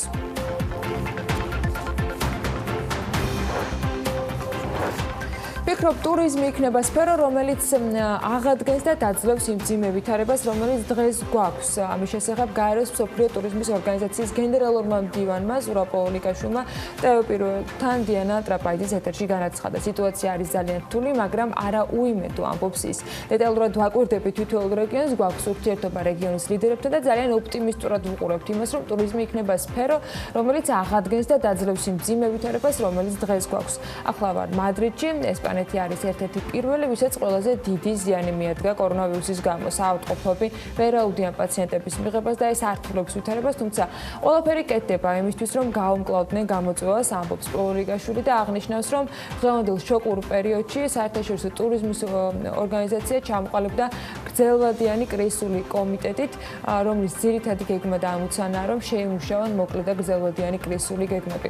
ოლიგაშვილის განცხადებითვე ერთი თვის თავზე მზად იქნება უკვე პოსტკრიზისული გეგმა, რომელსაც რა თქმა უნდა საჯაროდაც წარადგენენ. ეკონომიკის მინისტრის განცხადებით, შიდა ტურიზმი შეიძლება უფრო მალე განვითარდეს, როგორც კი შესაძლებელი გახდება, რომ უსაფრთხოდ ვიმოგზაუროთ, მათ შორის ქვეყნის ფარგლებში და თუ ამ გამოწვევას მოვერევით საქართველოში, ეს უკვე დასაშვები გახდება, მაგრამ ძირითადი კონტრიბუტორი ტურიზმის განვითარებაში საერთაშორისო ტურიზმი, უცხოელი მოგზაურები იყვნენ და აქედან გამომდინარე, ეს არის მრავალმხრივი პროცესი, რომელიც მარტო ჩვენზე და ჩვენს მოქმედებებზე არ არის დამოკიდებული, აღნიშნავს მინისტრი. თქვა, რომ გლობალური კრიზისის ზეგავლენა ტურიზმიდან დაიწყო და ტურიზმთან დაკავშირებული ინდუსტრიებით, მაგრამ დღესდღეობით მნიშვნელოვანია თუ რა ზარალს განიცდის ეკონომიკა და გამოწვევები ძალიან ბევრი მიმართულებით აქვს ქვეყანას. არ გამოვყოფთი დღესდღეობით რომელიმე ცალკეულ დარგს. იმიტომ რომ ამ გლობალური კრიზისის ზეგავლენა დაიწყო ტურიზმიდან და დაიწყო ტურიზმთან დაკავშირებული ინდუსტრიებით, მაგრამ დღესდღეობით ჩვენ უნდა ვისაუბროთ მთლიანად თუ რა ზარალს განიცდის ეკონომიკა. სხვადასხვა ასე ვთქვათ მოლოდინები ქვეყნდება, სხვადასხვა პროგნოზები. აზიის განვითარების ბანკის პროგნოზი იყო, საუბრობდით, რომ ზრდა არ იქნება. საერთაშორისო სავალუტო ფონდმა გამოაქვეყნა ამჯერად პროგნოზი, რომ -4% იქნება მთლიანი შიდა პროდუქტის ზრდა. მე უბრალოდ ძალიან დიდი იმედი მაქვს, რომ საერთაშორისო სავალუტო ფონდი ყოველთვის კონსერვატიული საჯულია და ჩვენ ყოველთვის ვაუცებდით იმითი, რომ მოსალოდნელზე უკეთესი შედეგები ქონდა, თუმცა ამ ვითარებაში რა თქმა უნდა ძალიან რთული იქნება ასეთი პროგნოზის გაკეთება, იმიტომ რომ დამოკიდებულები ვართ ჯერ ერთ-ერთი გლობალურ ვითარებაზე. ტურიზმის ეროვნული ადმინისტრაცია კი ამასობაში დამატებით 12.200.000 ლარის სასტუმრო მომსახურებას შეისყიდის. გამარტივებულ ტენდერზე პირდაპირ ხელშეკრულების გაფორმებაზე უწყობამ თანხმობა მთავრობისაგან მიიღო და ეს თანხა პანდემია COVID-19-ის გავრცელების პრევენციის მიზნით საკარანტინო სივრცეების მოწყობას მოხმარდება. ტურიზმის ადმინისტრაცია სასტუმროებს გამოიყენებს საამისოდ ახალი კორონავირუსის გავრცელების პრევენციის მიზნით კი საკარანტინო სივრცეში გადასაყვანი ადამიანების დიდი რაოდენობის გამო გადაუდებელ აუცილებლობას სასტუმროებთან მოლაპარაკება და მათთან შესაბამისი მომსახურების დაკონტრაქტება წარმოადგენდა, რათა არ მომხდარიყო საკარანტინო სივრცეში გადასაყვანი ჩამოფრენილი ადამიანების დაყოვნება, ნათქვამი არის სატენდერო დოკუმენტაციაში. თანხების სხვადასხვა სასტუმროებთან პირდაპირ ხელშეკრულებების გაფორმებას მოხმარდება, რომელთა ნაწილი უკვე ძალაში შესული. ერთი მსგავსი შესყიდვა, რომლის ღირებულებაც 10.5 მილიონი ლარი იყო, ტურიზმის ეროვნულმა ადმინისტრაციამ რამდენიმე კვირის წინ უკვე განახორციელა. აგრესიული ტესტირება ჩვენთვის არის პრიორიტეტი, მაგრამ მასაც გააჩნია კონკრეტული დრო და სივრცე, რომ მივიღოთ მაქსიმალური ეფექტი, ამბობს ჯანდაცვის მინისტრი ეკატერინე ტიკარაძე. გუშინ მან ცლად ისაუბრა სახელმწიფო კანცელარიაში გეგმაზე, რომელიც სახელმწიფოს სწრაფი ტესტების მიმართულებით აქვს. სახელმწიფოსთვის, სამინისტროსთვის და დაავადებათა კონტროლის ცენტრისთვის ეს არის ძალიან მნიშვნელოვანი ინსტრუმენტი და გამომდინარე იქედან, რომ ჩვენ გვაქვს მოსალოდნელი ზრდა, ეს დაიწყება იმ ალგორითმის შეცვლით, რომელიც დღესდღეობით უკვე არსებობს და ჩვენ მაქსიმალურად უზრუნველყოფთ ქვეყანაში ეპიდემიის გავრცელების ყველანაირ რისკს, ყველა ეფექტური ინსტრუმენტის ჩართვლით. საქართველოში კორონავირუსის მქონე 8 პაციენტს სასუნთქი აპარატი დასჭირდა. ესეც ჯანდაცვის მინისტრის განცხადება, როდესაც მას კითხვა დაუსვეს სწორედ სასუნთქი აპარატების გამოყენების საჭიროებასთან დაკავშირებით. მისი თქმით, დღეისთვის სასუნთქი აპარატების მხარდაჭერით 6 პაციენტი სარგებლობს. მთლიანად ქვეყანაში სასუნთქი აპარატების რაოდენობის შესახებ დასმულ კითხვაზე კი მინისტრმა თქვა, რომ ქვეყანაში 700-ზე მეტი აპარატის მარაგი არის და ამ მხრივ პაციენტების მომსახურებისათვის დაახლოებით ამდენივე აპარატი იქნება გამოყენებული საჭიროების შემთხვევაში. თუნდაც აპარატების მარაგი ქვეყანაში ამ ეტაპზე არის საკმარისი. ჩვენ გვყავდა დაფიქსირებული 188 პაციენტიდან 91 ადამიანზე ორმხრივი პნევმონია, რომელთაგანაც მხოლოდ 8 პაციენტს დასჭირდა სუნთქვითი მხარდაჭერა. ამ ეტაპისთვის კლინიკაში იმყოფებიან 6 პაციენტი, რომელთაც კვლავ ესაჭიროებათ სუნთქვითი მხარდაჭერა. 3 არის საუნივერსიტეტო კლინიკაში, 1 ბათუმში, 1 გორში და 1 ინფექციურ საავადმყოფოში. კორონათონი ტექნოლოგიებით ვირუსის წინააღმდეგ გამარჯვებული გამოვიდა. ინოვაციებისა და ტექნოლოგიების სააგენტოს ინფორმაციით 20,000 ლარის პროექტის განხორციელებისათვის გრანტის სახით Edison Tech-ს გადაეცა. გამარჯვებული პროექტის მიზანი კი ისეთი პორტატული სასუნთქი აპარატების შექმნა, რომლის გამოყენება შესაძლებელი იქნება როგორც კრიტიკულ სიტუაციაში, ასევე სახლის პირობებში. თანამედროვე ტექნოლოგიების გათვალისწინებით აპარატი გამოყენებადია ყველა ასაკის ადამიანისათვის. Edison Tech-ის დახმარებით საქართველოს ეფექტურად გაუმკლავდება მსოფლიო გამოწვევას და საჭიროების შემთხვევაში სასუნთქი აპარატების კრიზისი არ შეიქმნება ქვეყანაში, აღნიშნავენ ტექნოლოგიების და განვითარების სააგენტოში. ბრიტანეთის საბჭოს პროექტ შემოქმედებით ნაპერწკალის ფარგლებში ბიზნესისა და ტექნოლოგიების უნივერსიტეტმა ვესტმინსტერის უნივერსიტეტთან პარტნიორობით 28-29-მაც ინტენსიური სტარტაპ ბუთკემპი დისტანციურად ჩაატარა. 4 აპრილს კი დისტანციური სტარტაპების დემო დღე ჩატარდა, რომელიც The Why Not გალერიის გამარჯვებით დასრულდა. ბუთკემპის ინტენსიური სესიების დროს შერჩეულმა სტარტაპებმა კი მენტორის დახმარებით იმუშავეს იდეის და ბიზნეს გეგმის სრულად დახვეწაზე და ერთწუთიანი ვიდეო ფიჩიც მოამზადეს. BTV-ს უკვე რამდენიმე კვირაა სრულად არის გადასული ღონისძიების დისტანციურ ჩატარებას და გაზაფხული ზაფხულის სემესტრი დიდი ალბათობით ამ რეჟიმში იქნება ბოლომდე გაგრძელებული. ონლაინ ტრენინგის გამოცდილება მანამდე არ მქონდა. თავიდან რა თქმა უნდა ცოტა ნერვიულობდით, ამდენად გვექნებოდა ინტერაქციის საშუალება მონაწილეებთან, მაგრამ რეალურად ძალიან კარგად წარიმართა და საერთოდ არ მქონდა პრობლემა, რომ ტრენინგი ტარდებოდა ონლაინ. პირიქით, მე მგონი რომ უფრო მოხერხებული იყო. სულ ყავდა 9 გუნდი და საკმაოდ მრავალფეროვანი პროექტები იყო. ტექნოლოგიების კუთხით უფრო აქცენტი იყო ტექნოლოგიურ სიახლეებზე და უფრო სწორად აი ტექნოლოგიების გამოყენებით ინოვაციურ სერვისებზე.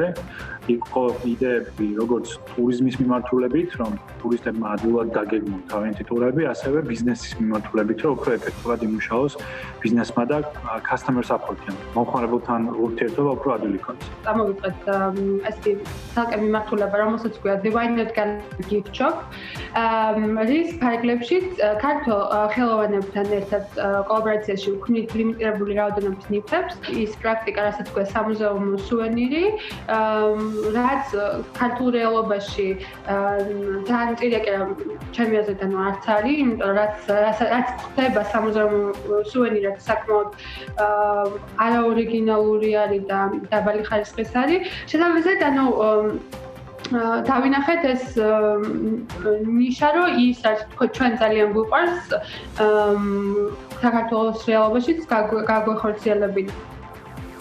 დისტანციურად მუშაობის შედეგად თითოეული ჩვენგანის ყოველდღიურობამ შეიცვალა. მათ შორის გამონაკლისს არც BMG და ჩვენი სატელევიზიო ფორმატები აღმოჩნდა. BMG ლანჩი, რომელიც ერთ-ერთი ყველაზე პოპულარული და წარმატებული რუბრიკაა, სახეცვლილი ბრუნდება დღეს, ისევე როგორც სხვა დანარჩენ მამრებმა ლანჩმაც ონლაინ სივრცეში გადაინაცვლა და ამჯერად მასპინძელი იყო ლევან თაღიაშვილი, ოღონდ ჭიქა მთლად ეკრანისათვის არ მიუჭახუნებია. სტუმრები გალტენ ტაგარტის კვლევების დეპარტამენტის დირექტორი ევა ბოჯორიშვილი, ჩინეს აღმასრულებელი დირექტორი ქეთი ვაშაკიძე და ისეთის დამფუძნებელი და გენერალური დირექტორი თინათი რუხაძე არიან. როგორც შეიცვალა მმართველი მენეჯერების ყოველდღიურობა დისტანციურად მუშაობაზე გადასვლის შემდეგ ეს BMG ლანჩის მორიგ ეპიზოდში შეგვიძლია ვნახოთ.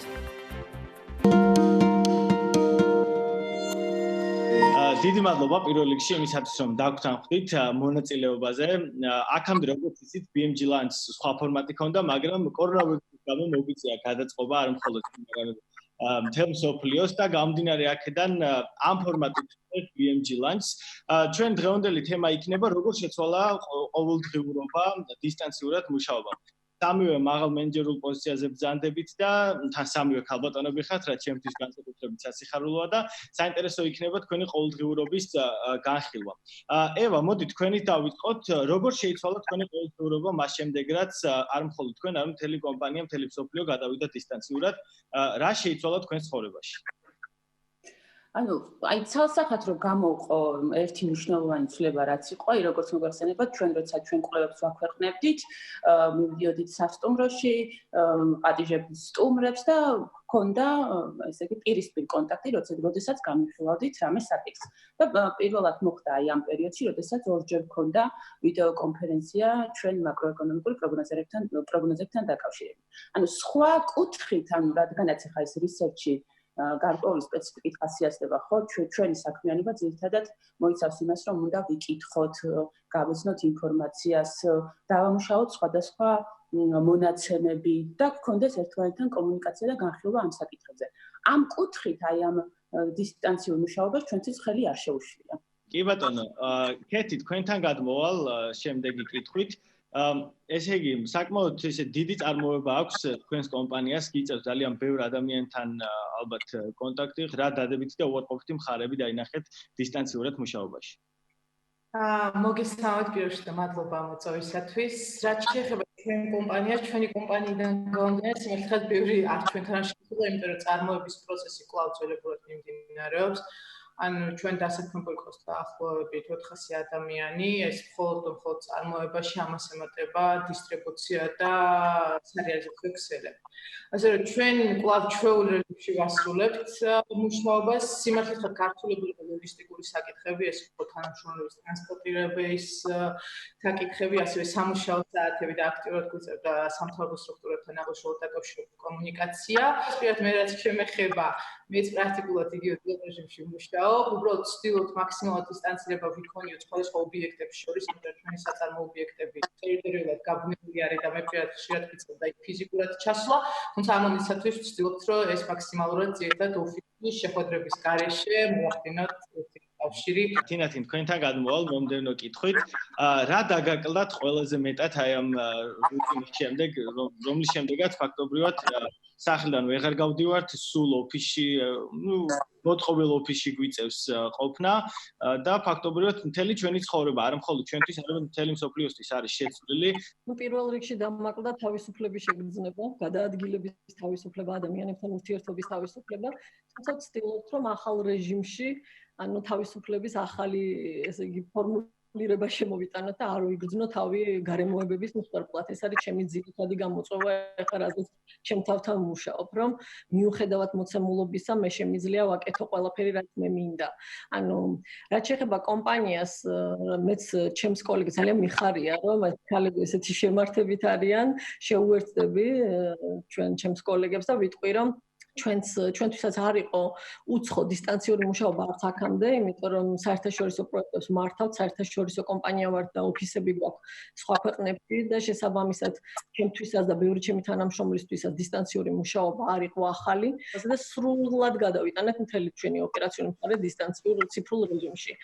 და ერთადერთი რაც ყველაზე მეტად გვაკლია, ეს არის აი ოფისში რო შედიხარ და ეს სული, ხიარული და მეგობრული, თუმცა ამასაც აი 2 დღის წინ მქონდა მთელი თანამშრომლებისთვის Zoom ჩართვა, მუდმივად ვართ ერთმანეთთან კავშირში და ვცდილობთ რომ ერთმანეთი გავამხნევოთ. თქვენთვის რამდენად ასე ვთქვათ, ვიტყვი ამ სიტყვას, რამდენად აქვს მუღამი აი ასეთ სიტუაციაში მუშაობას? რამდენად არის ეს იგივე ადრენალინი, რამდენად ხვდებით თქვენს მნიშვნელობას, იმიტომ რომ არა მხოლოდ მედია, არამედ სახელმწიფო სტრუქტურები, ყოველობრივი ადამიანები თქვენს მიერ შემუშავებულ სტატისტიკას ვიყენებთ და ამაზე ვართ დამოკიდებული ჩვენი მთელი განწყობა, ამაზე გვაქვს დაგებული. აი ამის მნიშვნელობა და ამის განცდა ამხელა პასუხისმგებლობა გაქვთ, ეს რაც ნიშნავს თქვენთვის.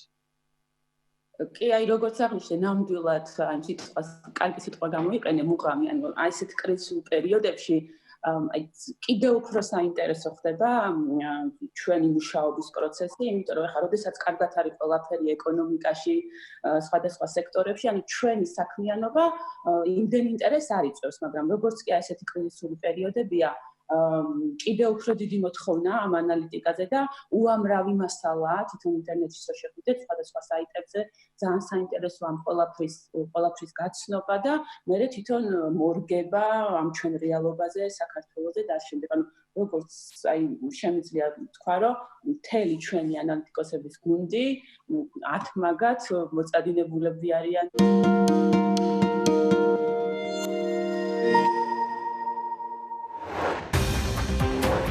კორონავირუსის გავრცელების პრევენციისთვის მარტიდან გამკაცრებულია წესები საქართველოს პორტებში შემოსვლელი გემებისათვის შემოსვლა დაიშვება მხოლოდ თერმოს სკრინინგის გავლის შემდეგ, ასევე დეზინფექცია უტარდება ტურს და ავტოსატრანსპორტო საშუალებას. რამდენად და როგორ არის საქართველოს პორტებში უზრუნველყოფილი გემების უსაფრთხო და დროული შემოსვლა გასვლა იმისთვის, რომ კრიტიკულად მნიშვნელოვანი ტვირთების მიღება არ შეფერხდეს. თამარ იოსელიანი საზღვაო ტრანსპორტის სააგენტოს დირექტორი იქნება რამდენიმე წუთში ჩვენი სტუმარი დაგვეულით.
თუ არა ტვირთების რაოდენობა მსოფლიოს ირგვლივ ეპიდემიის პირობებში და რატომ არის დღეს გადაზიდვების სასიცოცხლოდ მნიშვნელოვანი ქვეყნებისათვის? რა ხდება ავიაციის სექტორში ტვირთბრუნვის მიმართულებით იმ დროს, როდესაც სექტორის წარმომადგენლები მოუწოდებენ მთავრობებს, რომ ყველა ძალისხმევა დღეს სწორედ საჰაერო სატვირთო ოპერაციების ეფექტურობის გაზრდისკენ მიმართონ, როგორც ფინანსური, ისე ოპერაციული თვალსაზრისით.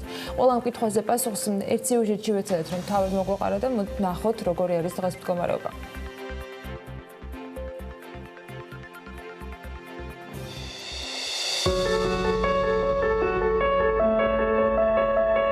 COVID-19-ით გამოწვეულ კრიზისში გადაზიდვები მსოფლიო ქვეყნებისთვის სასიცოცხლო მნიშვნელობის გამოწვევა გახდა, რადგან ამ გზით ტრადიციული გადაზიდვების გარდა გადაუდებელი აუცილებლობა დგას მედიკამენტებითა და სამედიცინო აღჭურვილობით ქვეყნების მომარაგების. ამიტომაც გაიზარდა გადაზიდვების რაოდენობა მსოფლიოში და მაგალითად Turkish Airlines-ის კარგო შემთხვევაში მატება გასული წლის ანალოგიურ პერიოდთან შედარებით 11%-ია. წარმატებულმა ბრენდმა გლობალური ბაზრის წილი 4.8%-ით გაზარდა და მიუხედავად იმისა, რომ 2020 წლის იანვარში საჰაერო ტვირთების სექტორმა მნიშვნელოვანი შემცირება განიცადა, თურქული კარგოს მაჩვენებლები COVID-19-ის კრიზისის ფონზეც მხოლოდ 0.1%-ით დაეცა. რაოდენობის ტვირთის გადატანა ხდება თვითმფრინავით ამ პერიოდში. კითხვაზე პასუხი ავიაკომპანიის წარმომადგენლებისგან ასეთია.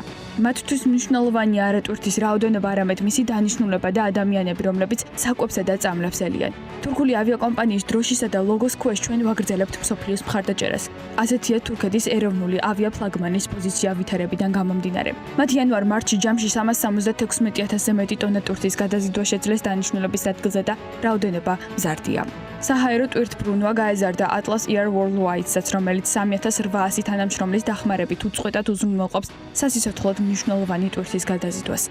კრიზისულ პერიოდში სპეციალურ ჩარტერულ რეისებს ახორციელებს შანჰაიდან ლონდონში Virgin Atlantic-იც, რათა გამოირიცხოს სამედიცინო აღჭურვილობის დეფიციტი. ამიტომაც 350,000-ზე მეტი ნივთის, მათ შორის რესპირატორების, ვენტილატორების, მედიკამენტების, სახის ნიღბების, თვალისა და სხვა დამცავი საშუალებების ტრანსპორტირება მუდმივად ხდება. პროცესებში ჩართულია Qatar Airways-იც. ავიაკომპანია ტვირთების გადაზიდვას ინდოეთიდან ახორციელებს და შესაბამისად, ბოლო თვეებში ავიაკომპანიის ყოველკვირეული ტვირთების მოცულობა ინდოეთის მიმართულებაზე 2120-დან 2535 ტონამდე გაიზარდა. ხოლო ემირატების დახმარებით სამხრეთ ამერიკის კონტინენტზე 500,000 სწრაფი ტესტისა და 200 ტონა მედიკამენტის მიწოდება ხდება. ასევე სპეციალური რეისები ხორციელდება მილანში და ნიუ-იორკშიც. Ethiopian Airlines-ი კი აფრიკის კონტინენტისგან არის მიმართული. რეალურად სწორედ ამ რეისების დახმარებით მსოფლიოს უმეტეს ქვეყნებში დეფიციტი სიცოცხლისთვის აუცილებელი წამლებისა და დამცავი საშუალებების მინიმუმამდეა დასული. ავიაციის ინდუსტრია მოუწოდებს მსოფლიო მთავრობებს ყველა ძალისხმევა მიმართონ საჰაერო სატვირთო ოპერაციების ეფექტიანობის გაზრდისკენ, როგორც ფინანსური, ისე ოპერაციული თვალსაზრისით. შეზღუდული სამოქალაქო მიმოსვლის ფონზე და ნახევარი მსოფლიოს კარანტინის რეჟიმის გათვალისწინებით ყველა ქვეყანა თანხმდება იმაზე, რომ ვაჭრობა ქვეყნებს შორის უნდა გაგრძელდეს. თუმცა ამ მხრივ უსაფრთხოების ნორმების გათვალისწინება ნომერ პირველ პრიორიტეტად რჩება როგორც საავტომობილო, ისე საჰაერო და საზღვაო გადაზიდვებისას. ამ უქმეებზე პრემიერი პირადად ჩავიდა ბათუმის პორტში, დახვდა გემებს, რომლებმაც 40,000 კილოგრამი საკვები პროდუქტი და 23,000 კილოგრამი საკვებთა და მედიკამენტებით დატვირთული კონტეინერები შემოიტანეს. პრემიერი ამბობს, რომ მსოფლიოში არსებული კრიზისის ფონზე უდიდესი მნიშვნელობა აქვს საყოველთაო კარანტინის პირობებშიც კი, რომ საქართველოს პორტები ღია რჩება, სატვირთო ოპერაციები კი შეუფერხებლად ხორციელდება. როგორ მიდის პროცესი, რა უსაფრთხოების ნორმების გათვალისწინება უწევთ და როგორია დატვირთვა პორტებისა, რომელმაც ბოლო დროს მნიშვნელოვანი ზრდა აჩვენა? თამარ იოსელიანი, საქართველოს საზღვაო ტრანსპორტის სააგენტოს დირექტორი შემოგვიერთდება პირდაპირ ეთერში და აქვე აღნიშნა, რომ 2020 წლის მარტში ბათუმის პორტში შემოსული ტვირთი 2019 წლის იგივე პერიოდთან შედარებით არის 150%-ით გაზრდილი, კონტეინერების რაოდენობა კი 50%-ით, გენერალური ტვირთის ზრდა 52%-იანი იყო. ეს მონაცემები უახლესი სწორედ ბათუმის პორტს უკავშირდება, თუმცა კიდევ ბევრ სხვა თემაზე გვექნება საუბარი. თამარ იოსელიანთან, საქართველოს საზღვაო ტრანსპორტის სააგენტოს დირექტორი გვერდება საქმიანი დილის ეთერში. მოგესალმებით, ქალბატონ თამარ. მადლობა იმისთვის, რომ ხართ ჩვენთან ერთად. პირველ რიგში კორონავირუსიდან და იმ უსაფრთხოების ზომებიდან გამომდინარე, რაც ყველა მხრივ არის მიღებული, როგორ მიდის სამუშაო პროცესი, ეს მინდა კითხოთ, როგორც საოპერაციო ნაწილში, ასევე მენეჯმენტის მიმართულებით და იმ ადამიანების, ვინც ხმელეთზე ხვდება, ტვირთი იქნება ეს თუ სხვა ნებისმიერი პროდუქტი. დიდი მადლობა მოწვევისთვის. თქვენ სწორად აღნიშნეთ, რომ საყოველთაო каранტინის პირობებში საზღვაო ნავსადგურები რჩება ღია 24/7-ზე და სრული დატვირთვით მუშაობთ, ამას ციფრებით მოწმობენ. ჩვენ განაგრძობთ მუშაობას და სატვირთო ოპერაციები ხორციელდება შეუფერხებლად. და ამ თანხმობით და თქვენ სიუჟეტშიც აღინიშნა, რომ კორონავირუსის გავრცელებამ კიდევ ერთხელ დაადასტურა, რომ საერთაშორისო ვაჭრობის ხერხემალი სწორედ საზღვაო ტრანსპორტია. შესაბამისად, საზღვაო ტრანსპორტის სააგენტო უზრუნველყოფს გემების უსაფრთხო და დროულ გასვლას და შემოსვლას ჩვენს ნავსადგურებში და მაქსიმალურად უზრუნველყოფთ ასევე ოპტიმალურ ვადებში ტვირთების დამუშავებას. ჩვენთვის ძალიან მნიშვნელოვანია პორტების უსაფრთხოება და უშიშროება და შესაბამისად ჩვენ ასე ვთქვათ თებერვლის ბოლოდან უკვე დავიწყეთ შესაბამისი ზომების გატარება პორტში მოქმედ ყველა ორგანიზაციასთან ერთად ეს იქნება კერძო თუ საჯარო უწყება. ჩვენს მიერ ვირუსის გავრცელების ბრძოლის თვალსაზრისით პრემიერ-მინისტრთან არსებული უწყებათა შორისი საბჭოს რეკომენდაციები სრულად არის გათვალისწინებული და ყველა ორგანიზაცია, რომელიც პორტში ოპერირებს, ინფორმირდება დროულად, მოქმედებს შესაბამისი წესების დაცვით, ვატარებს დეზინფექციო სამუშაოებს და ყველა ის პირი, ვინც პორტში მუშაობს, აღჭურვილია შესაბამისი დაცვის საშუალებებით. პრევენციის ღონისძიებების უპირველეს მიზნად ჩვენთვის იყო, რომ იდენტიფიცირება მოგვეხთინა იმ გემების, რომელიც მოდის და შემოდის ჩვენს ნავსადგურში და შესაბამისად მინიმუმამდე დაგვეყვანა რისკი ვირუსის შემოტანის. აქედან გამომდინარე, გემები გადიან შესაბამის სკრინინგს და მინიმუმ 24 საათით ადრე გვიგზავნიან ჯანმრთელობის დეკლარაციას, სადაც დეტალურად აღწერენ უკვე კაპიტანი აღწერს უბრალოდ გემის ეკიპაჟის წევრების ჯანმრთელობის მდგომარეობას. ჩვენ აღნიშნულ ინფორმაციას, რა თქმა უნდა, ვუგზავნით ყველა შესაბამის უწყებას და სამსახურს და ყველა საპასუხო ღონისძიებას ვგეგმავთ ერთობლივად. ჩვენ საპატრულო და საბეჭდო დეპარტამენტი ამ შემთხვევაში მუშაობთ ერთად და მჭიდრო კოორდინაციაში კერძო სტრუქტურებთან ერთად. სწორედ ამ გატარებულმა ღონისძიებებმა მე ვფიქრობ, რომ გამოიღო შედეგი, რომ ყველა უწყება მომზადებული ვხვდებით თითოეულ გემს, რომელიც საქართველოს ნავსადგურებში შემოდის და ამასთან აღსანიშნავია ისიც, რომ თუ საჭიროებას წარმოადგენს, რომ ტვირთი დადეზინფიცირდეს და ავტოსატრანსპორტო საშუალებები, რომელიც ჩვენი პორტების მეშვეობით შემოდის ქვეყანაში, ამასაც ვაკეთებთ საბეჭდო დეპარტამენტთან ერთად. ისიც აღსანიშნავია, რომ ნებისმიერი შესვლა ნავსადგურში, რომელიც ხორციელდება ხმელეთის მხრიდან უბრალოდ, იმიტომ რომ ზღვის მხრიდან უკვე აღარ ხდება შემოსვლა, ნებისმიერი შესვლა, რო ხორციელდება მხოლოდ თერმოსკრინინგის საშუალებით. და ისიც მნიშვნელოვანია, რომ 18 მარტიდან ჩვენ საქართველოს პორტების საზღვრისკვეთა, როგორც სხვა საზღვრებზეც შეეზღუდათ უცხო ქვეყნის მოქალაქეებს. ასევე მაქსიმალურად ჩვენ შევზღუდეთ კონტაქტი გემთან და შესაბამისად მაგალითად ლოცმანებს, რომლებიც პირველები ადიან გემზე, აუცილებელია რომ დაიცვან შესაბამისი ეკიპირები, ის შესაბამისი წესები, რომელიც დაწესებული გვაქვს და შესაბამისი ეკიპირებით ავიდნენ გემებზე. სწორედ ეს მოეთხოვებათ დანარჩენ პირებსაც, რომლებსაც უწევთ ის მინიმალურ რაოდენობას, რომელსაც უწევს ასვლა გემზე და შესაბამისად ჩვენ ამას ყველაფერს ვაკონტროლებთ და ჩვენ დავგეგმა მონიტორინგებსაც ვახორციელებთ ჩვენს ნავსადგურებში. ამ პროცესში იყო, აი მაგათად როდესაც ჩინეთში გაჩნდა ეპიდემია, იყო ბევრი ინფორმაცია, რომ ჭირდა იმ შემთხვევაში პორტების მომსახურება, ფიქსირდება თუ არა და არის თუ არა იმ გეგმიდან გადახვევები, რაც თქვათ ტვირთის შემოტანას უკავშირდება და ამ მხრივ დაგჭირდა თუ არა კორექტირება მათ შორის ამ საზღვაო ტრანსპორტის მომსახურებისა, როცა ეხლა უფრო მეტი სამუშაო არის გასაწევი, ვიდრე თქვათ ტვირთი გადმოიტვირთება ხმელეთზე. ჩვენ რა თქმა უნდა გამკაცრებული ღონისძიებები მოითხოვს ასე ვთქვათ მუშახელის მობილიზებას. ჩვენ შესაბამისად ოპერატორებთან ერთად ვიმუშავეთ კარგად და აქედან გამომდინარე, რა თქმა უნდა ნაწილი თანამშრომლების დისტანციურ რეჟიმზე გადავიდნენ, ვინც გადმოტვირთვის პროცესში უშუალოდ არ არიან ჩართულები, თუმცა მაქსიმალურად მობილიზებულია ყველა და ჩვენ სწორედ ამის ორგანიზებასაც ვაკეთებთ, ანუ მუშაკთა კოორდინირებას ვახორციელებთ და იმ პერსონალის კოორდინაციას, რომელსაც ჯგუფურად გადაადგილება მოეთხოვებათ სამსახურის სპეციფიკიდან გამომდინარე და ამის კოორდინირებაც უშუალოდ საზღვაო ტრანსპორტს მე ესეთი ორი კითხვა მაქვს. პირველი კითხვა, საქართველოს საზღვაო ტრანსპორტის სააგენტო არასაგანგებო მშვიდობიან პერიოდში საკმაოდ დიდ ყურადღებას აქცევდა ქართულ მეზღვაურებს, რომლებიც დაქირავებულნი არიან სხვადასხვა სააგენტოების თუ კონკრეტულად გემთლობელების მიერ რა ვითარებაა, რამდენად არიან აღრიცხულნი ისინი, ვინც არიან საქართველოს ფარგლებს გარეთ, რადგან რამდენიმე ფაქტი დაფიქსირდა, რომ ასე ვთქვათ, მეზღვაურები საკმაოდ მოწყვლადები აღმოჩნდნენ კორონავირუსიდან გამომდინარე და ხდება თუ არა ამისი აღრიცხვა და ქართველი მეზღვაურებთან არის თუ არა მუდმივი კონტაქტი საიმისოთ, რომ ასე ვთქვათ, ისინი თავს დაცულად გრძნობდნენ და გაატარონ ყველა შესაბამისი ღონისძიება. გიორგი, სწორად აღნიშნე, რომ საზღვაო სფეროში, მსოფლიო საზღვაო სფეროში ვირუსის გავრცელებამ ერთ-ერთ მწვავე პრობლემად დატოვა მეზღვაურების გემებზე შეცვლის პროცედურა და პროცესი. შესაბამისად, საზღვაო ტრანსპორტის სააგენტო, რა თქმა უნდა, ღია არის ყველა მეზღვაურისთვის და არაერთი დახმარება გაუწიეთ უკვე ამ პერიოდის განმავლობაში. ზოგადად საერთაშორისო საზღვაო ორგანიზაციასთან ერთად ასევე სამუშაო არის, რომ ასე ვთქვათ, ძირითადი პროფესიაა, ხო, მეზღვაური. ზოგადად ნავსადგურებში და მომუშავე პირები და მეზღვაურები ასევე არიან ფრონტის ხაზზე, ანუ პირველები არიან, ხო, ანუ ემსახურებიან მსოფლიოს და ქვეყანას. შესაბამისად,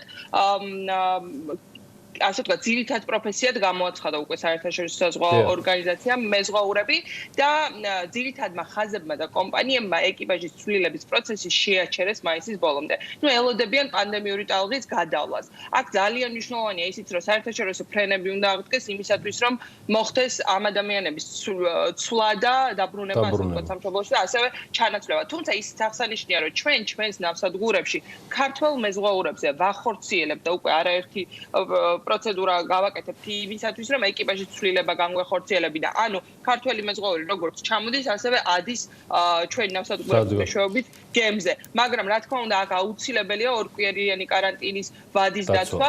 ჩვენ თავიდანვე, როდესაც ვირუსის პირველი ნიშნები უკვე იყო ქვეყანაში და ზოგადად სოფლიოში, მივიღეთ გადაწყვეტილება, რომ ის ადამიანები, ვინც გემზე არიან და ამ ვირუსის გამო გაუგრძელდათ კონტრაქტი, მივეცით საშუალება, რომ 90 დღის განმავლობაში, ვისაც უთავდებოდა საბუთების ვადა, გაგვეხანძლებებინა მათთვის 90 დღით. თუმცა ეს არ არის საკმარისი და გუშინ მე მოვაწარე ნორმატიულ აქტს ხელი, რომლის თანახმადაც ყველა მეზღვაურის საბუთი, რომლის მოქმედების ვადაც იწურება 2020 წლის 1 სექტემბრამდე ავტომატურად ჩაითვლება 6 თვის ვადით გაგრძელებულად და ანუ სააგენტოზე ოფიციალური მომართვა არ არის საჭირო და ასევე გემზე მყოფი ყველა მეზღვაურის სამედიცინო მოწმობა, რომელიც გაცემულია და რომლის მოქმედების ვადაც ამოიწურა 1 იანვრის შემდეგ ავტომატურად გაგრძელებულად ითვლება.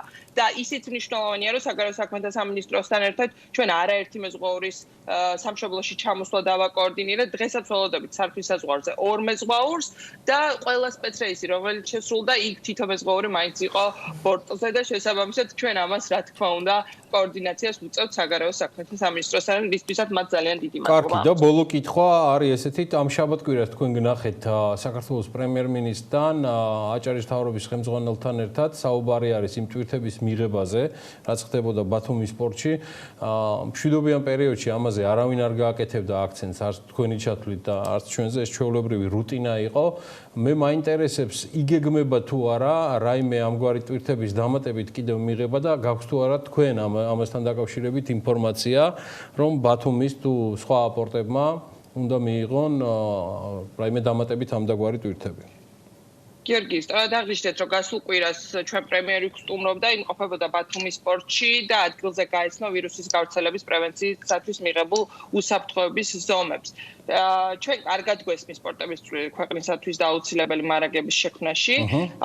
როგორც პრემიერმა აღნიშნა, საპორტო ინფრასტრუქტურა არის ის ინფრასტრუქტურა, რომელიც არც ერთი წუთით არ უნდა გაჩერდეს და საზღვაო კომუნიკაცია შექმნილ სიტუაციაში აღმოჩნდა ყველაზე ეფექტური მთელ მსოფლიოში და სწორედ ამ არხებმა უნდა უზრუნველყოს და მოარამარაგოს ჩვენი ქვეყანა და არა მარტო ჩვენი, იმიტომ რომ ჩვენ გვესმის ჩვენი პასუხისმგებლობა მთელი რეგიონის მიწოდების ჯაჭვის შეუფერხებელი მუშაობის თვალსაზრისით. ესე იგი, ეს არის ყოველდღიური პროცესი, გიორგი. ყოველდღიურად შემოდის არაერთი გემი ორივე პორტში და შესაბამისად, მარტივი ციფრები რო გითხრა, 20 მარტიდან დღემდე რამდენი გემი შემოვიდა პროდუქტებით და სამედიცინო საშუალებებით დატვირთული, ეს არის 40-მდე გემი და აი მაგალითად ხორბალზე ანუ 20 მარტიდან დღემდე პერიოდზეა საუბარი. 20 მარტიდან დღემდე შემოვიდა 40 გემი. 40 გემი და დაახლოებით ეს არის აი მარტო ხორბალზე რო გავაკეთო აქცენტი, შემოიტანა 20,000 ტონამდე ხორბალი. შესაბამისად ეს არის ყოველდღიური პროცესი. ეს მხოლოდ ბათუმზე ბრძანებთ თუ ფოთზეც? ბათუმზე და ფოთზე. ერთად კი, ზუსტად. და ამას და ზოგადად ანუ პირველი კვარტლის მონაცემებსაც რო გადავხედოთ, გასულ წელს ზოგადად საქართველოს ნავსადგურებში ტვირთმურა განსაკუთრებით კონტეინერების კუთხით რეკორდულად ზარდი იყო და ამის თავისი მიზეზები ქონდა სომხეთის მიერ საბაჟო რეგულაციების დაწესება და ასე შემდეგ და არასწორი იქნება ზოგადად წინა წელთან შედარება, მაგრამ 2020 წლის პირველ კვარტალში ვინარჩუნებთ ჩვენ ზრდის ტენდენციას და აი ნუ ბათუმის მონაცემები თქვენ უკვე თქვით და აღარ განვერდებით, თუმცა პირველ კვარტალში ნავსადგურებში ჯამურად გადამუშავებულ იქნა 155,000-მდე ტეუ, 154,897 თუ არ ვცდები ზუსტად, რომელიც ანალოგიურ 2019 წლის ანალოგიურ პერიოდთან მიმართებაში 9%-იან ზრდას გვაძლევს. ბათუმში მათ შორის ჰქონდა 102%-იანი ზრდა. რაც შეეხება ნაყარ-ტვირთებშიც გვაქვს 27%-იანი ზრდა, ფოთში გვაქვს მათ შორის 37%-იანი ზრდა. გამავალი ნავთობის რაოდენობა ყულებში გვაქვს 26%-იანი ზრდა, ფოთში გვაქვს 9%-იანი და თუმცა ბათუმში კლება გვაქვს 32%-იანი.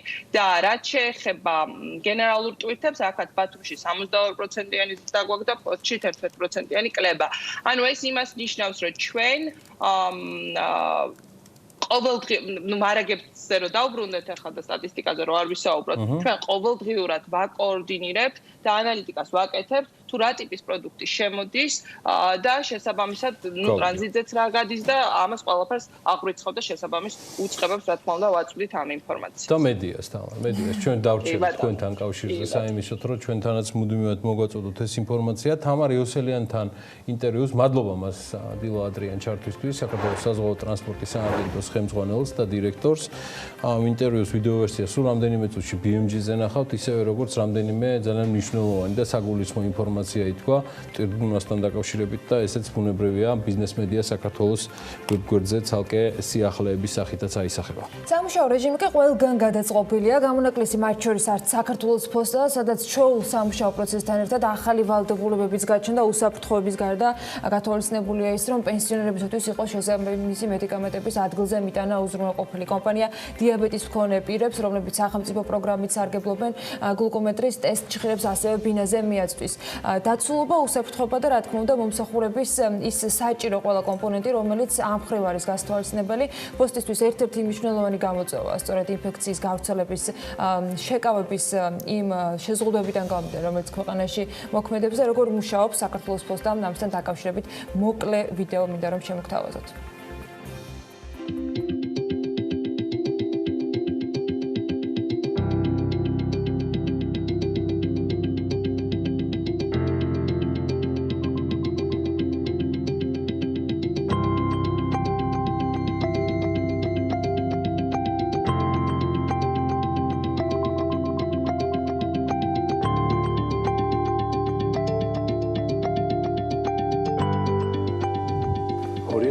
წლის 3 აპრილი საქართველოს პოსტა მსოფლიო ებრძვის ახალ კორონავირუსს COVID-19-ს. უხილავი მტერი, რომლის გამოც ქვეყნების უმრავლესობაში გამოცხადებულია საგანგებო მდგომარეობა, შემოღებულია მკაცრი საკარანტინო რეჟიმები. შეზღუდულია საზღვრებზე, ქვეყნის საზღვრებზე გადაადგილება, შეზღუდულია სახმელეთო გადაადგილება, შეზღუდულია საჰაერო ფრენები. ანალოგიური მდგომარეობა გვაქვს ჩვენ სამშობლოში საქართველოშიც. მარტის თვეში გამოცხადებული იქნა საგანგებო მდგომარეობა ქვეყნის სხვადასხვა ტერიტორიულ ერთეულებში მოქმედებს გამკაცრებული საკარანტინო რეჟიმები. საქართველოს პოსტის პრიორიტეტები. ერთი პირველი პრიორიტეტი ეს გახლავთ საკუთარი თანამშრომლების და მომხმარებლის ჯანმრთელობის დაცვის უზრუნველყოფა და მეორე საკუთარი მოვალეობის საფოსტო საკურიერო საქმიანობის შესრულება ჩვენი მოსახლეობისთვის, კერძო და საჯარო სექტორისთვის. გადაწყვეტილებები, რომელიც იქნა მიღებული კომპანიაში დაუყოვნებლივ მოკლე ვადაში, შეძენილი იქნა ყველა ის დამცავი საშუალება, სადიზინფექციო საშუალება, რამაც უნდა უზრუნველყოს როგორც თანამშრომლების, ასევე მომხმარებლის ჯანმრთელობის უსაფრთხოება. პერმანენტულად მუდმივ რეჟიმში ხდება დამუშავება შესაბამისი ხსნარით სერვის ცენტრების, გაცვლის პუნქტების, დახარისხების ცენტრების და ყველა სამუშაო ადგილის. შეძენილი იქნა და ყველა თანამშრომელი მოიხმარს პირბადეს და ხელთათმას. შემცირებული იქნა კონტაქტის შემცირების მიზნით, შემცირებული იქნა სამუშაო დრო. საქართველოს ფოსტა მუშაობს დილის 9 საათიდან შუადღის 2 საათამდე, კვირაში 4 დღით. ეს რაც შეეხება მომსახურების ნაწილს. დანარჩენი საქმიანობა ხორციელდება 24 საათის განმავლობაში, კოლ-ცენტრი მუშაობს 24 საათის განმავლობაში, თუმცა ამავე დროს თანამშრომლების ის რაოდენობა, რომლის გადაყვანა შესაძლებელი იყო დისტანციურ სამუშაოზე, დღეს იმყოფება საკუთარ სახლში და საკუთარი სახლიდან ახორციელებს დისტანციურად საკუთარ ფუნქცია მოვალეობებს.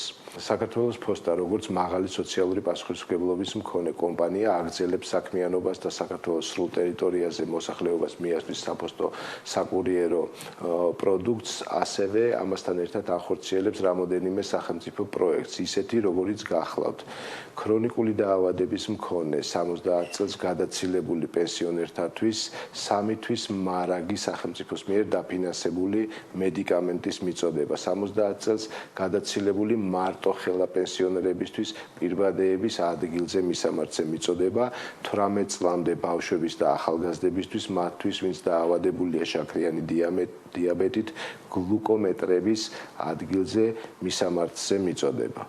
მადლობა მინდა გადაუხადო საქართველოს ფოსტის თითოეულ თანამშრომლებს, რომლებიც გამოირჩევიან მაღალი სოციალური პასუხისმგებლობით და ყოველდღიურად დაუღალავად შრომობენ საკუთარი მოსახლეობისთვის, იმისათვის, რომ სერვისი მიწოდებული იქნას ქვეყნის სრულ ტერიტორიაზე. ამავდროულად ჩვენ უნდა ვიფიქროთ თანამშრომლებზე, რომლებმაც უნდა შეინარჩუნონ საკუთარი პოზიციები, საკუთარი სტატუსი და საკუთარი ანაზღაურება. შექმნილი ვითარებიდან გამომდინარე, კომპანია ფინანსურად არასახარბიელო მდგომარეობაში იმყოფება. მისი ძირითადი ბიზნესები თითქმის შეჩერებულია. 80%-ით გახლავთ შემცირებული საერთაშორისო საფოსტო მიმოცვლა და ძირითადი ბიზნეს მიმართულებებიდან შემოსავალი თითქმის ნულს უტოლდება აღნიშნული გარემოებებიდან გამომდინარე. საქართველოს ფოსტის მენეჯმენტი მუშაობს ანტიკრიზისულ გეგმაზე, რომელიც 2-3 დღის ვადაში უნდა იქნას დასრულებული და ამ გეგმამ ჩვენ არ გვაქვს არანაირი შეცდომის დაშვების უფლება. ამ გეგმამ უნდა მოგვცეს იმის საშუალება, რომ კომპანია მინიმალური დანახარჯებით დაუბრუნდეს საწყის მდგომარეობას. მესმის ძალიან კარგად მესმის, რომ ჩვენ ყველანი უნდა შევეგუოთ არსებულ გარემოებას, იცვლება ურთიერთობები, იცვლება ბიზნესები, იცვლება ბიზნეს დამოკიდებულებები, ჩვენ უნდა ვიმოქმედოთ სწრაფად, მოვერგოთ არსებულ გარემოებებს და ვიყოთ იქ, სადაც კონკრეტული დროის მონაკვეთში მოითხოვს არსებული გარემოება. ერთდროულად შევასრულოთ ჩვენი ფუნქცია მოვალეობა, ქვეყნის სრული მასშტაბით მივაწოდოთ ის მომსახურება, რომელსაც კომპანია უზრუნველყოფდა წლების განმავლობაში და ამავდროულად უზრუნველყოთ ის ფინანსური შემოსავლები, რომლებიც საჭიროა ამ მომსახურების გაწევის უზრუნველსაყოფად. პოსტკრიზისული გეგმა, რომელიც ეკონომიკური გუნდის წევრებმა უნდა შეიმუშაონ, დავალება გაცემულია, მუშაობა დაწყებულია, პრიორიტეტად ეკონომიკის და მდგრადი განვითარების მინისტრმა კი ქართული ბიზნესის და იმ ინდუსტრიების მხარდაჭერა დაასახელა, რომლებიც ჩაანაცვლებენ იმპორტს. გეგმა ჯერ არ გვაქვს პროცესი მიმდინარეობს და სტრატეგიის მიზნებზე ვეთმობთ საქმიანად საუბარს. იმპორტის ჩაანაცვლება თუ ექსპორტზე ორიენტირება, ანიკო არაცხელია, ექსპორტის განვითარების ასოციაციის სამეთვალყურო საბჭოს თავმჯდომარე შემოგვიერთდება ამ თემაზე სასაუბროდ.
კენტრალური ადმინისტრაცია დამატებით 12 მილიონ 200.000 ლარის სასტუმრო მომსახურებას შეიზღიდის გამარტივებულ ტენდერზე, ანუ პირდაპირ ხელშეკრულების გაფორმებაზე უწყებამ თანხმობა მთავრობისაგან უკვე მიიღო და ეს თანხმა საკარანტინო ზონებისათვის სასტუმროების დაქირავებას დაჭირდება. იტალიაში საქართველოს საელჩოს ინფორმაციით 21 აპრილს დაინიშნა ჩარტერული რეისი რომი-თბილისი, რომელსაც ავიაკომპანია საქართველოს ავიახაზები შეასრულებს და ბილეთები 2 დღით ადრე ავიაკომპანიის ვებგვერდზე გაიყიდება.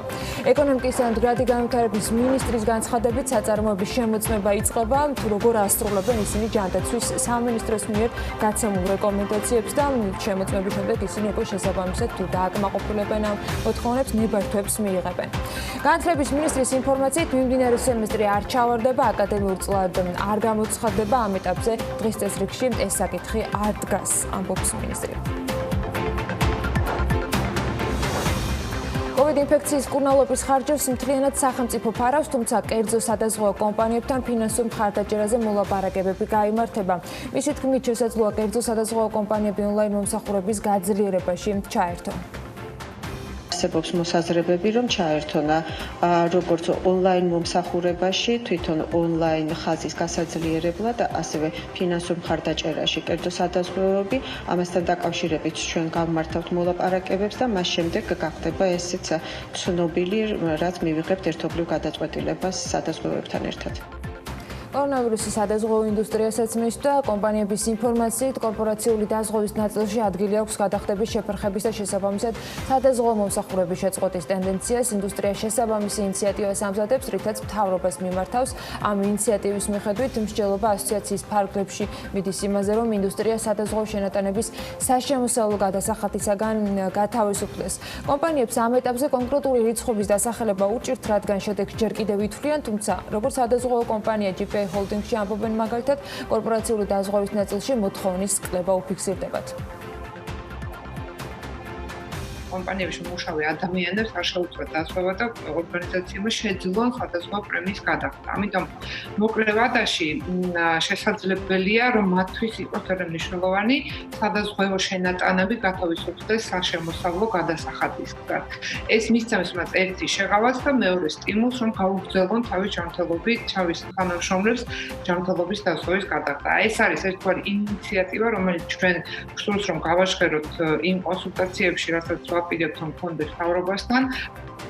სადაზღვევო ასოციაციის ხელმძღვანელის განცხადებით, რა გავლენას იქონიებს პანდემია სექტორზე, ჯერ რიცხვების დასახელება მას არ შეუძლია, თუმცა ამბობს, რომ კომპანიების ნაწილი ან უარს ამბობს მომსახურებაზე, ან კონტრაქტის სრულების თხოვნით მიმართავენ სადაზღვევო კომპანიებს. დილხეჩინაშვილის განცხადებით არსებობს მოლოდინი, რომ ინდუსტრია ჯანმრთელობის ინდივიდუალური დაზღვევის ნაწილშიც მსგავსი მოცემულობის წინაშე დადგება. იმ შემთხვევაში კი თუ მარტისთვის მონაცემების შეჯამებისას დაინახავენ, რომ ტენდენცია საგანგაშოა, შესაბამისი წინადადებით, რომ სადაზღვევო შენატანების საშემოსავლო გადასახადისაგან გათავისუფლდეს, გეგმავენ, რომ მთავრობას მიმართონ. ჩვენ ახლა ვაჯამებთ COVID-ის გავლენას ჩვენ ბიზნესზე. უდავოა, რომ აქვს ნეგატიური გავლენა, ანუ ხერხდება გადახდები და ნაწილობრივ შეფერხება ფაქტიურად ნიშნავს იმას, რომ უჩერდებათ მომსახურებაც თუ არ შეთანხმდნენ სხვა რამეზე და ყველაზე დიდი საფრთხე რასაკვირველია არის ის, რომ ჯანმრთელობის დაზღვევაში არ მოხდეს მასიურად ესეთი პროცესი, რომ უბრალოდ ადამიანები ვეღარ იხდიდნენ შემოსავლების დაკარგვის გამო და არ შეჩერდეს, არ შეუჩერდეთ დაზღვევა და შესაბამისად, რომ გაუჭირდეთ აი ამ რთულ ვითარებაში ისედაც არ დარჩნენ დაფარვის გარეშე, თუ გაუწყდებათ კონტრაქტი, ისინი გადავლენ ავტომატურად რაღაც წესით საყოველთაოში და კიდევ ბიუჯეტს დააწევიან დამატებით. ვირუსის აღმოფხვრამდე აღსრულების ეროვნული ბიურო გამოსახლებებს არ განახორციელებს. იუსტიციის მინისტრის განცხადებით, ბიურო კორონავირუსის გავრცელების შეჭირებისათვის მიღებული გამკაცრებული ზომების გათვალისწინებით განსხვავებული რეჟიმით იმუშავებს. ერთადერთი, რასაც საგანგებო მდგომარეობის დასრულებამდე და ვირუსის აღმოფხვრამდე აღსრულების ეროვნული ბიურო არ განახორციელებს როგორც საქმიანობას, ეს გახლავთ ყველა ის საქმიანობა და პირველ რიგში გამოსახლებები, ვინაიდან ამგვარი საქმიანობა კავშირშია ოჯახში და საცხოვრის ადგილას მისვლასთან. სხვა დანარჩენი ნებისმიერი აღსრულების ეროვნული ბიუროს სერვისები უკვე დილიდან გაიცემა.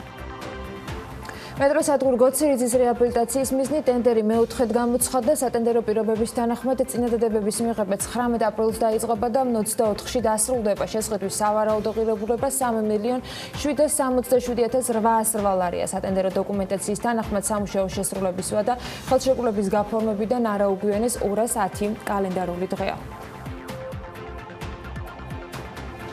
თბილისის მერია მიკროავტობუსების შესაძენად 29 მილიონი ლარის დახარჯვას გეგმავს. ამასთან დაკავშირებით ტენდერი 13 მარტს გამოცხადდა. სატენდერო პირობების თანახმად წინადადებების მიღება 9 აპრილს დაიწყება და 14 მარტს დასრულდება. სატენდერო დოკუმენტაციის მიხედვით საუბარია 300 ერთეული M2 კატეგორიის ავტობუსის შეძენაზე, როგორც სატენდერო დოკუმენტაციიდან ირკვევა, სატრანსპორტო საშუალებები უნდა იყოს არაუგვიანეს 2020 წლის გამოშვებისა.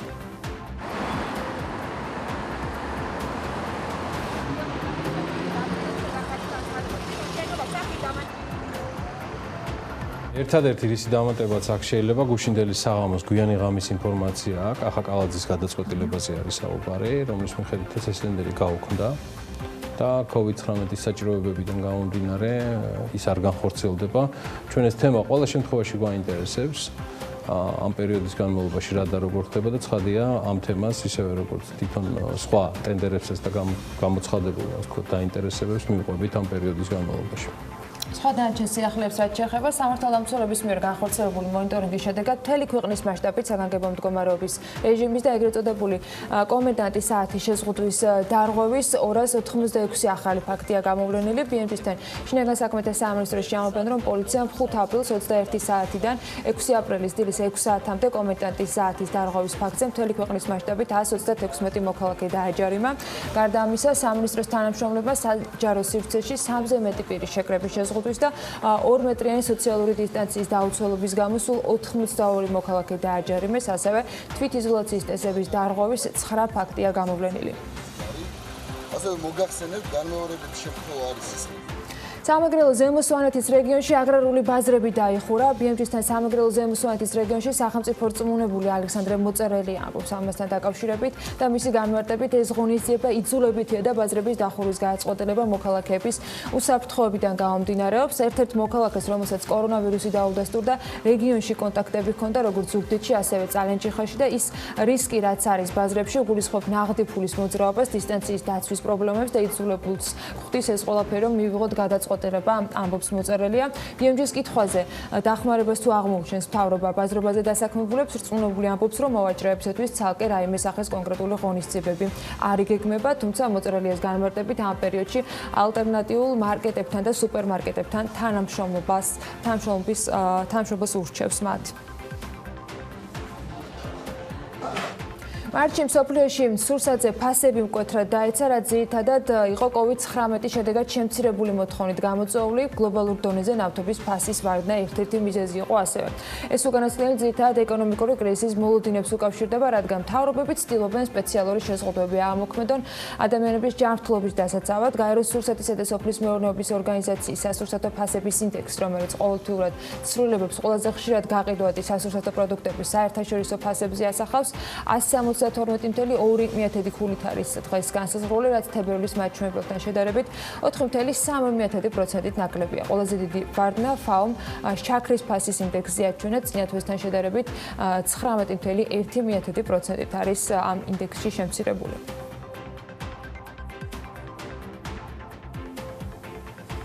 უმაღლეს სასწავლებლებში დისტანციური სწავლება უკვე თითქმის ერთი თვეა მიმდინარეობს. კონკრეტულმა სასწავლებლებმა კი ახალ სისტემაზე ფეხის აწყობა მარტივად მოახერხეს. თუმცა არსებობს გამონაკლისებიც და მხარვეზებიც. როგორ აფასებენ თავად სტუდენტები და ლექტორების ნაწილი ახალ სასწავლო რეალობას, რომელზე გადაწყობაც კორონავირუსმა მსოფლიოსთან ერთად საქართველოსაც აიძულა.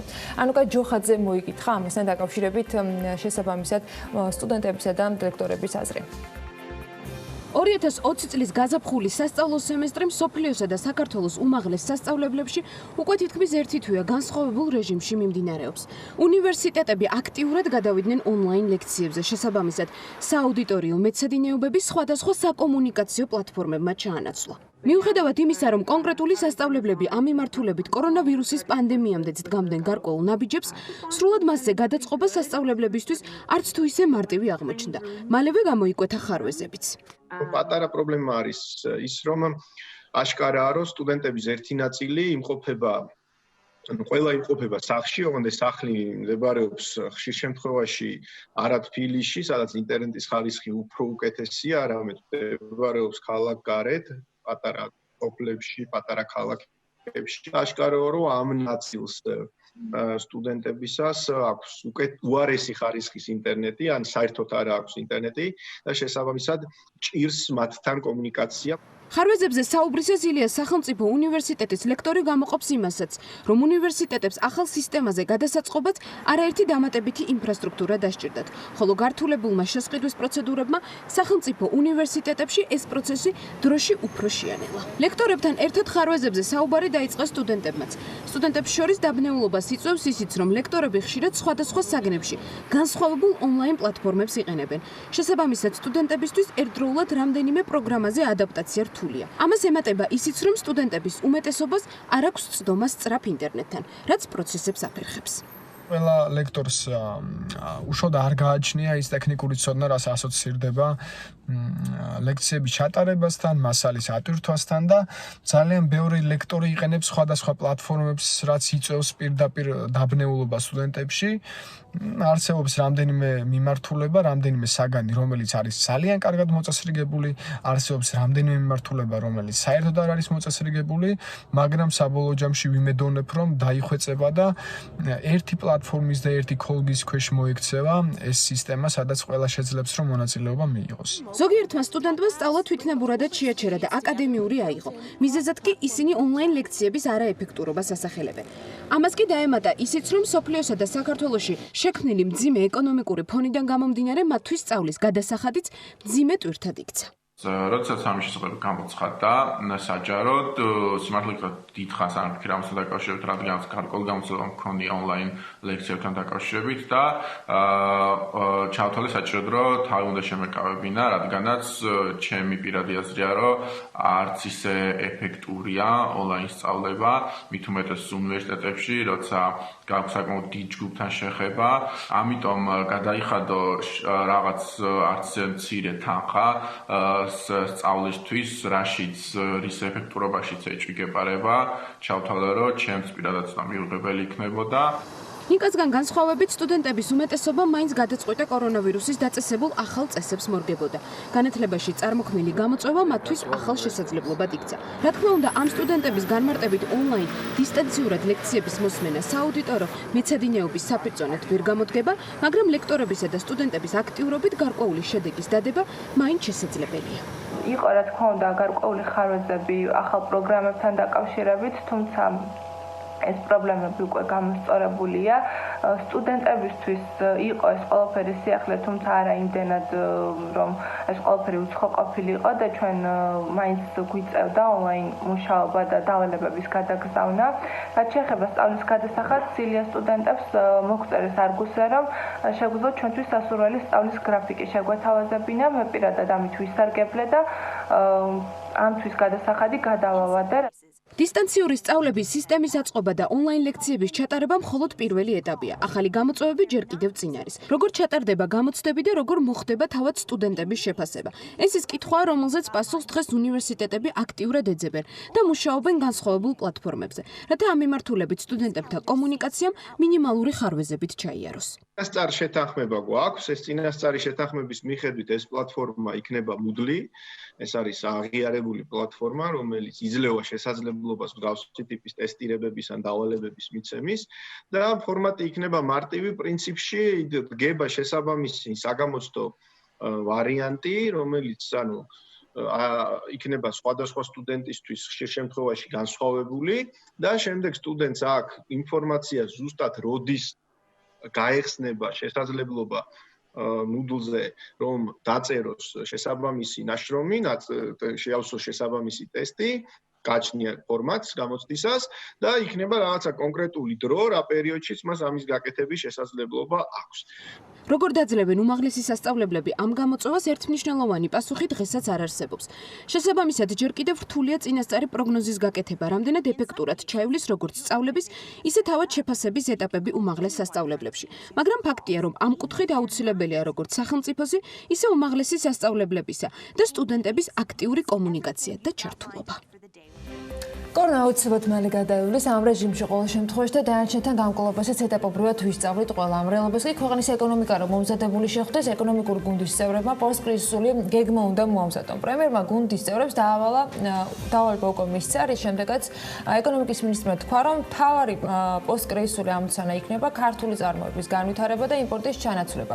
შეგვიძლია თუ არა იმპორტირებული პროდუქტის ადგილობრივი ჩანაცვლება ერთი ხელის მოსმით, ეს ერთი საკითხია, თუმცა ამ თემაზე ძალიან საინტერესო მოსაზრება იყო ექსპორტის განვითარების ასოციაციის სამეთვალყურეო საბჭოს თავმჯდომარისგან, რომელმაც სოციალურ ქსელში აღნიშნა, რომ უფრო სწორი იქნებოდა თუ სახელმწიფო ექსპორტის ახალისებაზე შექმნილ მოდელს შესთავაზებს საზოგადოებას. საკმაოდ ვრცელი და ძალიან საინტერესო მოსაზრებები იყო მისგან შემოთავაზებული, რომელთაც BMG-ის მკითხველიც გაეცნობოდა და სწორედ ამ თემაზე უნდა ვისაუბროთ დღეს მასთან საქმიანი დილის ეთერში. ანიკო არაცხელია ექსპორტის განვითარების ასოციაციის სამეთვალყურეო საბჭოს თავმჯდომარე გვერდება ეთერში.ანი მოგესალმებით. მადლობა დილიდან ჩართვისათვის. ანა დილამშვიდობისა, მინდა ეს კითხვით დავიწყო თქვენთან საუბარი. აქვს თუ არა ასოციაციას დამუშავებული, გულისხმობ ექსპორტის განვითარების ასოციაციას, ამ ვითარებიდან გამომდინარე, რაიმე ტიპის რეკომენდაციები, რომელიც ასე ვთქვათ, ერთის მხრივ ამართლებს თქვენი ასოციაციის გულისხმობ ექსპორტის განვითარების ასოციაციის ტიტულატურას და გაქვთ თუ არა ამასთან დაკავშირებით რაიმე ტიპის კომუნიკაციები საჯარო სექტორთან. ბორცს რომ ერთმანეთთან კავშირი გაქვთ, ვიცი და შესაბამისად მაინტერესებს რაიმე ტიპის რეკომენდაციები ჩამოყალიბებული არის თუ არა. ანას ხმა არ ისმის. ჩვენ არ გვესმის. ერთამი? ხო, მე მგონი ჯობია რომ გავასწოროთ. ხო, კარგი, ჩვენ გავასწორებთ ამ ხარვეს და შესაბამისად სულ რამდენიმე წუთში ანა დაგვიბრუნდება ეთერში თქო მარჯობს რომ ანამდე რაიმე მე აქ შევახსენებ მაყურებელს რომ ეს არის პოსტკრიზისული გეგმის თემა და ამ საკითხზე აუცილებლად გვექნება საუბარი, მაგრამ იქამდე მოდი მარიამ ადამიანის სიუჟეტი შევთავაზოთ მაყურებელს. საექსპორტო პროდუქტების შექმნასთან ერთად სამუშაო ექნებათ მთელ მსოფლიოში.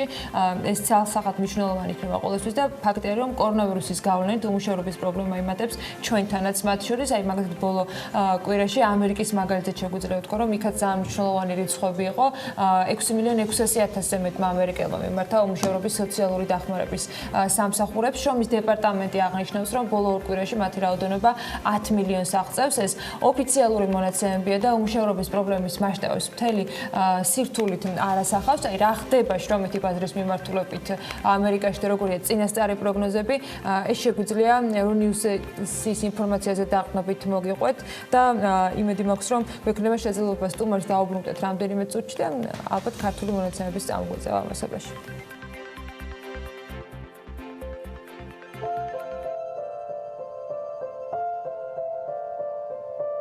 ხმამაღალი მუსიკა, მკვეთრი რეკლამები და ცარიელი ქუჩები, ეს ახალი რეალობაა კალიფორნიაში, რომელიც ამ პერიოდში როგორც წესი მუდმივად გადატვირთულია დამსვენებლებითა და ადგილობრივებით.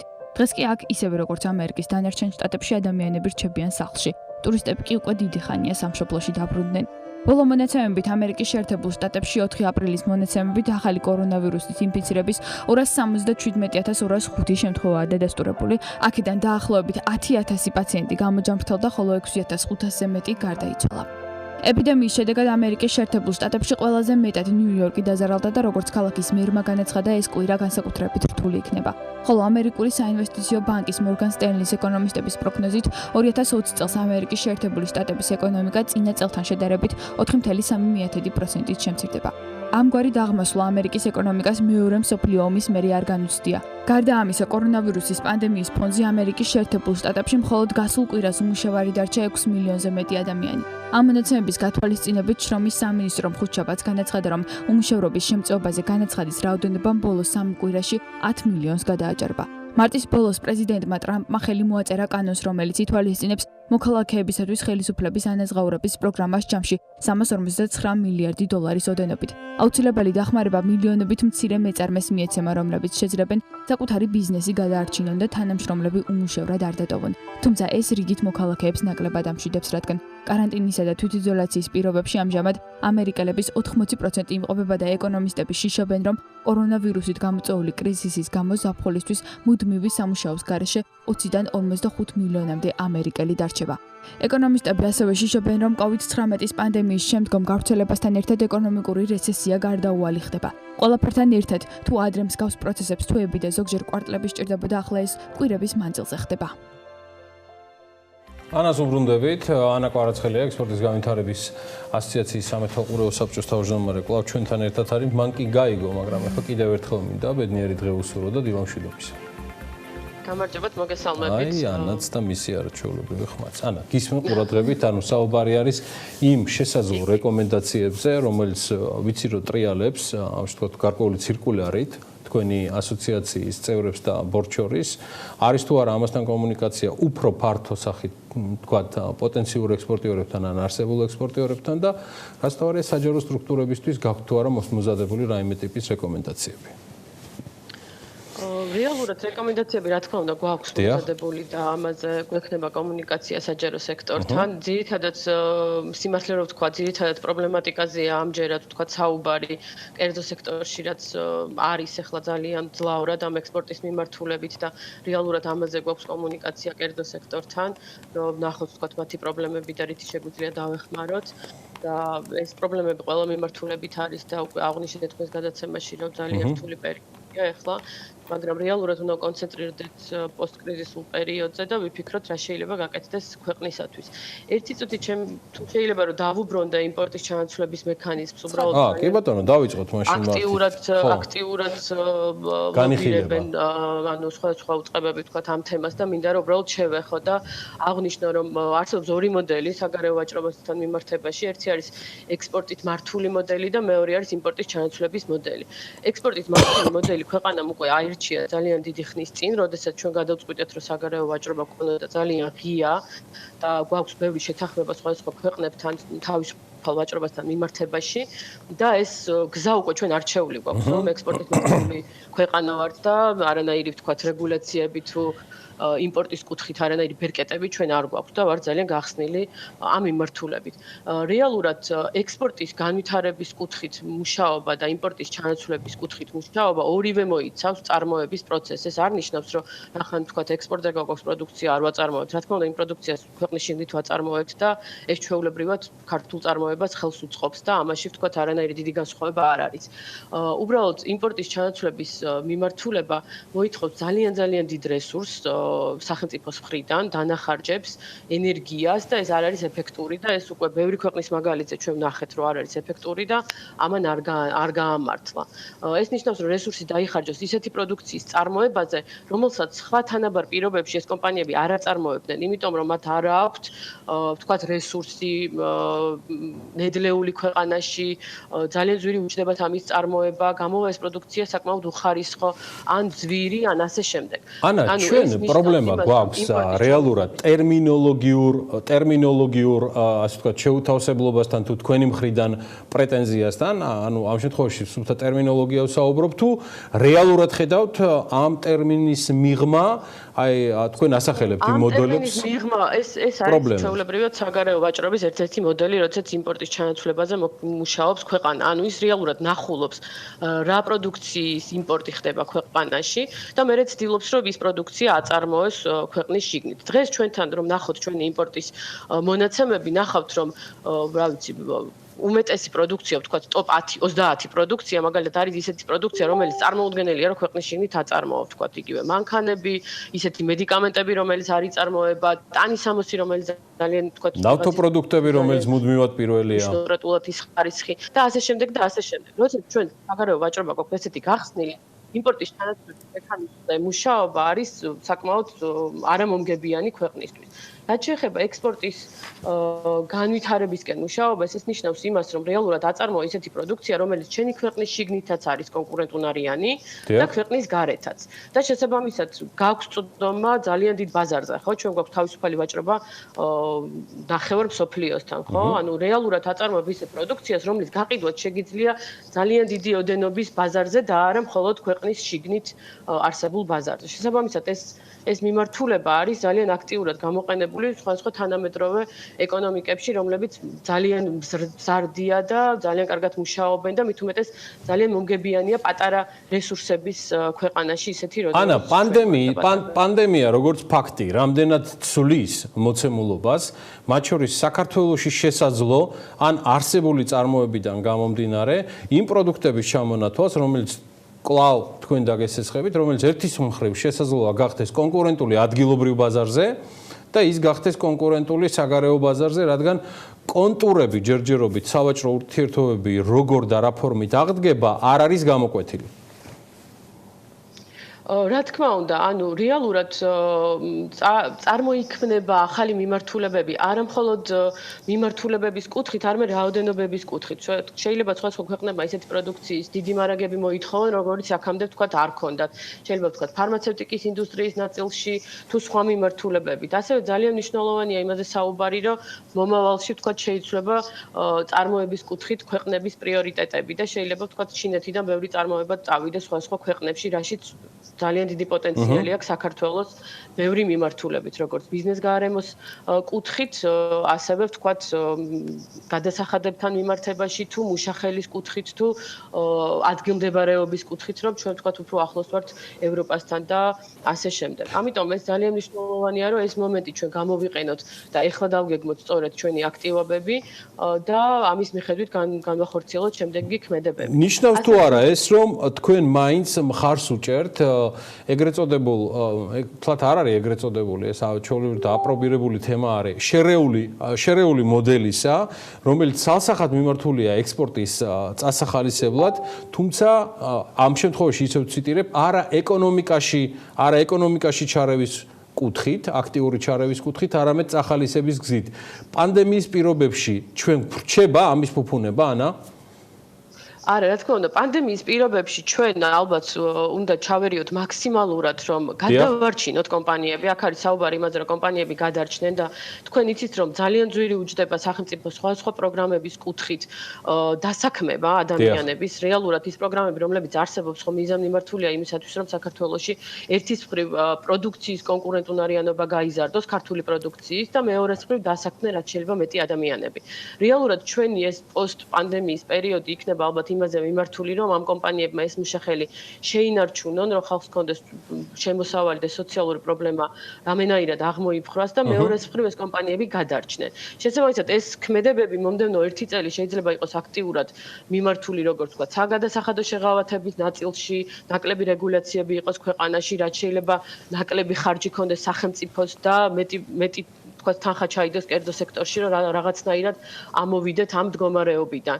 და ასევე რა თქმა უნდა, შემდეგ უკვე შეგვიძლია უბრალოდ ექსპორტის წახალისების მიმართულებით ვიმუშაოთ და დავნერგოთ სხვადასხვა პროექტები, რომელსაც ბევრი ქვეყანა ძალიან აქტიურად ახორციელებს და ძალიან მომგებიანია ყველასთვის. ამ თემას კიდევ კონკრეტულად რამდენიმე სიუჟეტით და ასევე ანა კვარაცხელიას ჩართვით ბევრჯერ მოუბრუნდება BMG. მადლობა ანას, ექსპორტის განვითარების ასოციაციის სამეთვალყურეო საბჭოს თავმჯდომარე ანა კვარაცხელია სტუმრობდა საქმიან დილას და მადლობა ჩართვისთვის და მისი მოსაზრებების გაზიარებისთვის. ჩვენ ვიდრე რეკლამაზე გავალთ, შემდეგი ბლოკის ანონსი გვაქვს. კი და ახოთაშორის ამ თემას ნაწილობრივ გავაგრძელებთ, მათ შორის როგორ უნდა იმუშაონ ბიზნესებმა, რა სჭირდებათ მათ, ვინდა რა კრიტერიუმით შეამოწმოს ონლაინ ვაჭრობის ნებართვის გასაცემად, ეს დადგენილი არის, ამ პროცესს ელოდებიან, თუმცა რა დახმარებას თავაზობს მეორეს მხრივ სააგენტო აწარმოების ფარგლებში საქართველოს სხვადასხვა პრობლემების წინაშე მყოფ ბიზნესებს მიხეილ ხიდრული აწარმოებს საქართველოში ხელმძღვანელი შემოგვიერთდება რამდენიმე წუთში საქმიანი დილის ეთერში.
მადლობა აქტიურ კომუნიკაციაში ყოველს და ვინც გამოწვევის საპასუხო შეთავაზებებს ამზადებს და მათთანაც ვინც თავად არის დღეს პრობლემების წინაშე. 2019 წლის სექტემბერში პროგრამის საწარმოო საქართველოს ფარგლებში და დახმარებით დაფუძნებული კომპანია დოქტორ ბუცი, რომელიც საოპერაციო ნაკრებს, ქირურგიულ ხალათებსა და კომბინეზონებს აწარმოებს, დასაქმებულთა რაოდენობას 5-დან 70-მდე ზრდის. ეს ერთი მაგალითია იმისა, ადგილობრივმა წარმოებამ კრიზისულ პერიოდში დეფიციტური და ამავე დროს კრიტიკულად მნიშვნელოვანი პროდუქტით მომარაგების უზრუნველყოფა როგორ შეძლო, თუმცა ვერც მხოლოდ ერთი საწარმო და ვერც მხოლოდ ერთი მიმართულება იქნება საკმარისი და ამ გამოწვევის საპასუხო და პანდემიის ამოწურვის შემდეგ ეს საკითხი კვლავ რჩება აქტუალურად.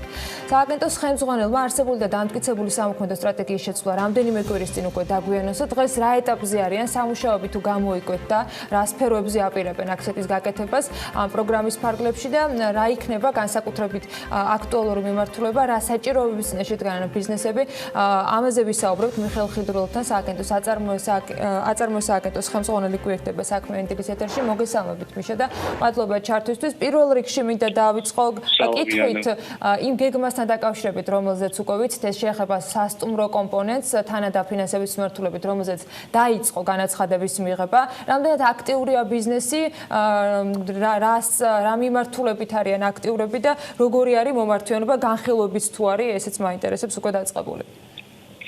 გამარჯობა ანა, სალამი ყველას.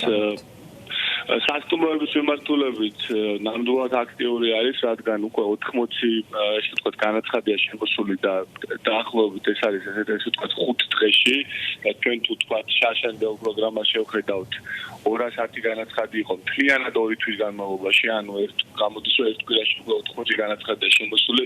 ეს კიდევ კარგად აჩვენებს და ამტკიცებს და ხაზს უსვამს იმას, რომ მასშტაბი ამ გამოწვევის ომის წინაშე დგავართ არის ბევრად დიდი და შესაბამისად ბევრად მეტი სასტუმროს მიადგა ზიანი და ბევრად მეტი სასტუმრო რეგისტრირდება ჩვენს პროგრამაზე. იცით რომ 80% სესხი საეროვნულ ვალუტაში სახელმწიფოს და სააგენტოს მხრიდან იქნება სრულად დაფარული.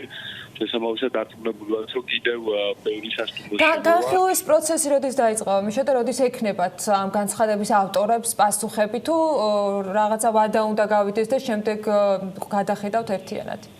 პარალელურად მიდის ანა ეს პროცესი, ანუ როდესაც შემოდის აპლიკაცია, ძალიან მარტივი არის პროცესი. ჩვენს ვებგვერდზე არის აპლიკაცია შესავსები, განაცხადი, სადაც მეწარმე ავსებს ინფორმაციას თავის სასტუმროს და სესხის შესახებ, შემდეგ უთითებს ბანკს ელექტრონულად, რომელშიც მას სესხი აქვს, ავტომატურად შემდეგ როდესაც ბანკს უთითებს, ბანკთან მიდის უკვე ეს განაცხადი და შემდეგ ბანკი ავსებს თავის ნაწილს და შემდეგ თუ ეს ყველა კრიტერიუმი დაკმაყოფილდება, შემდეგ უკვე სააგენტო იღებს გადაწყვეტილებას დაფინანსების შესახებ და 1 მაისს რეალურად უკვე დამთავრდება ყველა აპლიკაციის განხილვა და თანხის ჩარიცხვა.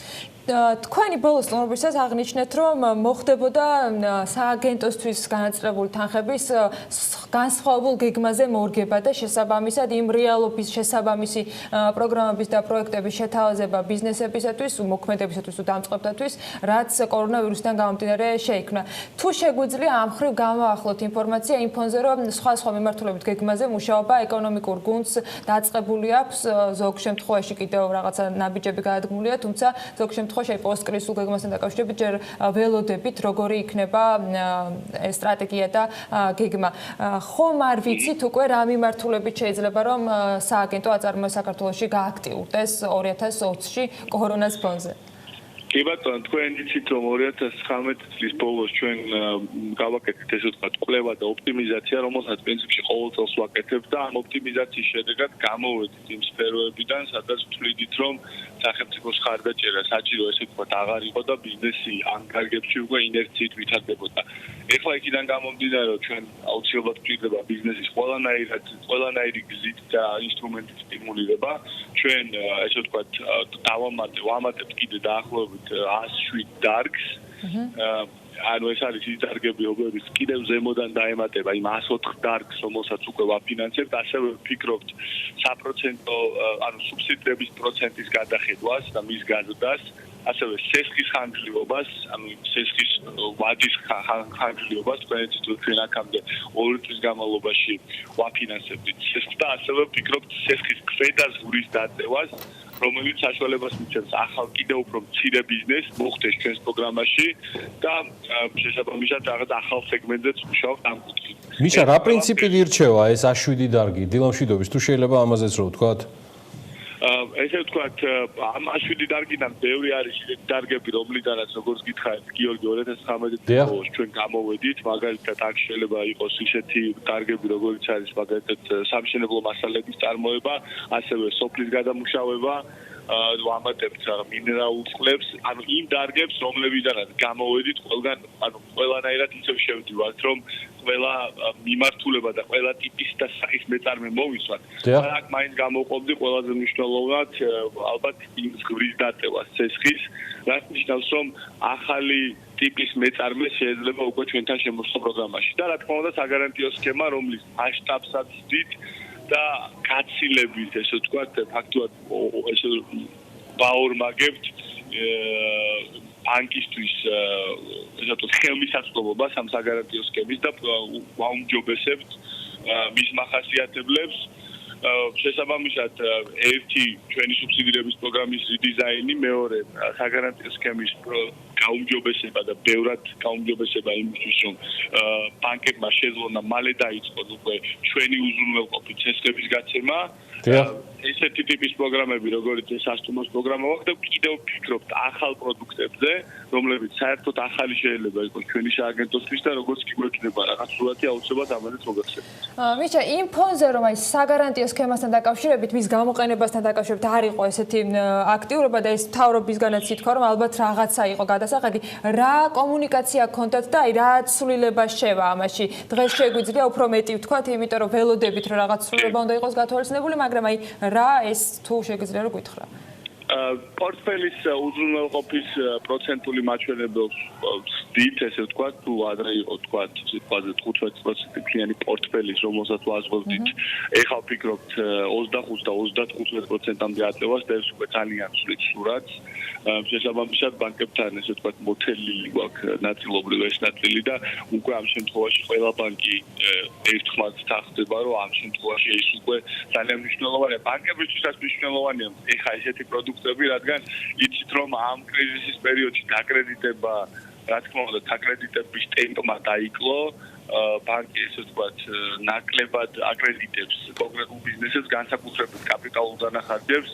თქვენ იცით, აი დოქტორ გუცი ახსენეთ და კიდევ ჩვენ მეორე შევთხოვა ხელთათმანების, სამედიცინო ხელთათმანების, ჩვენ ესე ვთქვათ, სახელმწიფოს ხარდაჭერით, ჩვენი სააგენტოს და სამინისტროს ხარდაჭერით დოქტორ გუცმაც და აი ამ ხელთათმანების კომპანიამაც, რომელიც სამ თვეში სამედიცინო ხელთათმანების წარმოებას იწყებს, საფრუნავი საშუალებებში დაუჭირეთ ხარი და მათ TBC ბანკიდან მოიზიდეს დამატებითი ცესხი. ამ საფრუნავ კაპიტალში უფრო მიყვება დღეს ბანკი, თუმცა რაღაც ახალი ბიზნესის დაწყება რომ მინდოდეს ამ კრიზისში, რადგან ნელი არის გათხოვდა პროგნოზირება, ბანკს ნამდვილად ჭირდება საკრედიტო სქემები და ესეთი პროგრამები, რომ უფრო თამამად დააფინანსოს ცესხები.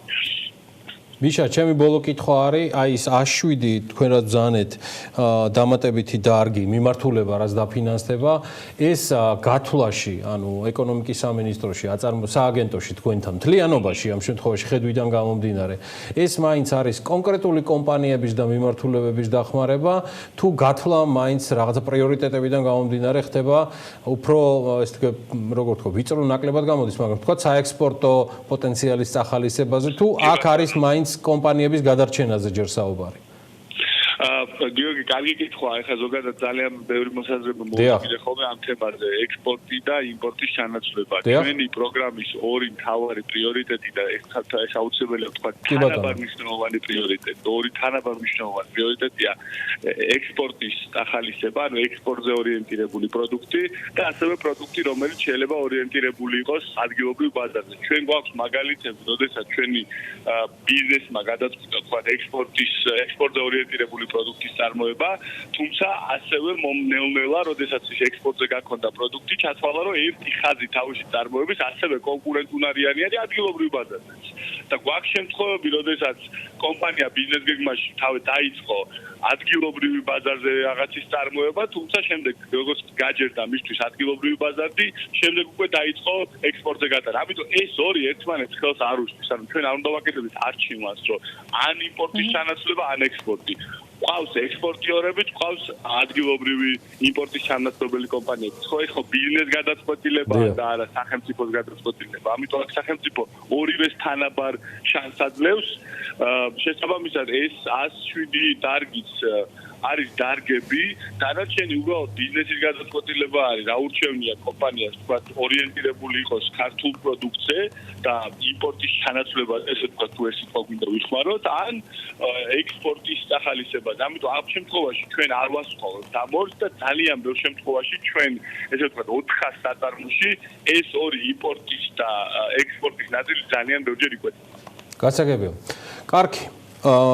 ჩვენ მუდმივად დავრჩებით თქვენთან კავშირზე, მით უმეტეს ამ კვირაში ბევრ თემას ველით საიმისოდ, რომ თქვენი საჭიროება როგორც რესპონდენტისა, რომელიც ყოველთვის არის და საინტერესოა, მადლობა მიხეილ ხიდურელს, რომ ყოველთვის დაუზარელია და აქვს ინტერესი და ჩვენს მუდმივად გვაქვს ინტერესი ვიცოდეთ მეტი სააგენტო აწარმოეს საქართველოს ხელმძღვანელისგან და იმედია ამ კვირაში კიდევ უფრო მეტი გვეცოდინება იმ აქტივობებზე, რასაც ეკონომიკის სამინისტრო ეკონომიკური გუნდი და მთლიანად მთავრობა გეგმავენ. მადლობა მიხეილ ხიდრულის ჩართვისთვის. საწარმო საქართველოს ხელმძღვანელი იყო ჩვენი სტუმარი. ჩვენ უკვე შემდეგი ბლოკისთვის ვემზადებით ბიზნესის საგანგებო მდგომარეობის და კომენტარის საათის გათვალისწინებით სიტუაციაზე მორგებას ცდილობს. მთავრობა კი კრიზისთან გასამკლავებლად მუშაობს და პროექტებს გეგმავს. საქართველოს პარლამენტს დროებით მუშაობა ამ სოფელში შეჩერებული აქვს, თუმცა გადაწყობა სავარაუდოდ დასჭირდება დეპუტატებსაც. უნდა იყოს თუ არა კანონშემოქმედებითი საქმიანობა გაჩერებული, რას ამბობს კანონი პანდემიურ ვითარებაზე. ეკაცი მოკურიძე დემოკრატიის ინდექსის საქართველოს ხელმძღვანელი შემოგვიერთდება რამდენიმე წუთში ბექა ბაციკაძესთან ერთად.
EBRD და საქართველოს თანამშრომლობას აძლიერებენ ამის შესახებ განცხადებას თავად ევროპის რეკონსტრუქციის და განვითარების ბანკი აუცილებს. EBRD აცხადებს, რომ ორგანიზაცია მზად არის გამოყოს დამატებითი დაფინანსება ქართული კომპანიებისთვის, რომლებმაც COVID-19-ის შედეგად ფინანსური ზარალი მიიღეს.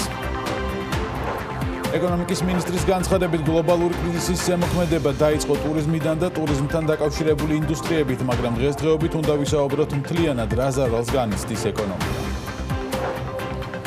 ტურიზმის ეროვნული ადმინისტრაცია დამატებით 12.2 მილიონი ლარის სასტუმროს მომსახურება შეისყიდის. გამარტივებულ ტენდერზე ანუ პირდაპირ ხელშეკრულებების გაფორმებაზე უწყება თანხმობა მთავრობისგან უკვე მიიღო აღნიშნული თანხა COVID-19-ის გავრცელების პრევენციის მიზნით საკარანტინე სივრცეების მოწყობას მოხმარდება. გლობალური პანდემიით გამოწვეული შემცირებული მოთხოვნა და ნავთობის ფასის ვარდნა ძირითად სასურსათო პროდუქციაზე საერთაშორისო ფასების კლების მიზეზი გახდა. ამის შესახებ FAO-ს მიერ გამოქვეყნებულ ინფორმაციაშია ნათქვამი. FAO სასურსათო ფასების ინდექსის შეადგინდა 172.2 ფულადს, რაც თებერვლის მაჩვენებელთან შედარებით 4.3%-ით ნაკლებია. იმერეთში სახელმწიფო რწმუნებულის ადმინისტრაცია აგრარული ბაზრების ალტერნატივაზე მუშაობს. ამის შესახებ BMG-ს ადმინისტრაციაში განუცხადეს, როგორც იქ განმარტავენ ალტერნატიული მოდელი დამუშავების პროცესშია და ის უნაღდო ანგარიშწორებას ითვალისწინებს. TBC-ის გადაწყვეტილებით 2020 წლის განმავლობაში გლობალური პანდემიით გამოწვეული მიზეზებით არც ერთი თანამშრომელი არ გათავისუფლდება. მათი ცნობით TBC-ის გუნდის ყველა წევრი შეინარჩუნებს სამსახურს, ასევე TBC-ის მენეჯმენტი მიმდინარე წელს უარს ამბობს საბონუსო კომპენსაციაზე, რაც როგორც წესი ანაზღაურების 70%-ია. დილამშვიდობის COVID-19, რომელიც მსოფლიოს ერთ თვეზე მეტია მოდებული აქვს საქართველოსთვის და დარწმუნებული ვარ, არა მხოლოდ ჩვენი ქვეყნისთვის, ერთი დადებითი მხარე აღმოჩნდა. პანდემიისგან შექმნილი პირობების გამო ჰაერის ხარისხის აგზნულად გაუმჯობესდა. მართალია, ჩვენი ჯანმრთელობისთვის სიმწვანე და სუფთა ჰაერი მთავარი ფაქტორია, მაგრამ ახლა ჩვენი ჯანმრთელობის მთავარი გარანტი მაინც სახლში დარჩენა. ამიტომ დარჩით სახლში და ჩვენ მოგიყვებით, როგორ გაუმჯობესდა დედაქალაქში ჰაერი. ნინი ლონგურაშვილის სიუჟეტი ვნახოთ.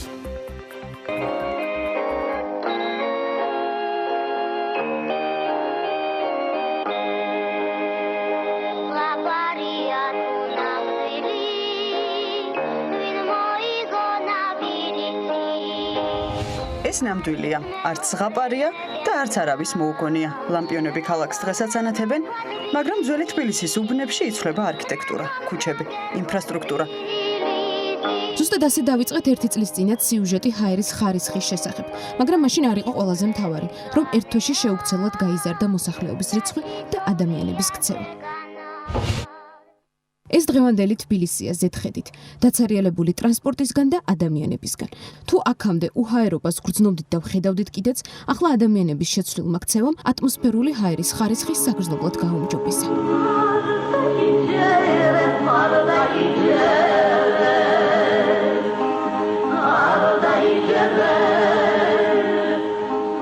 ეს უკვე დასაჯერებელია თბილისის თავზე, სმოგის ნაცვლად ჟანგბადია.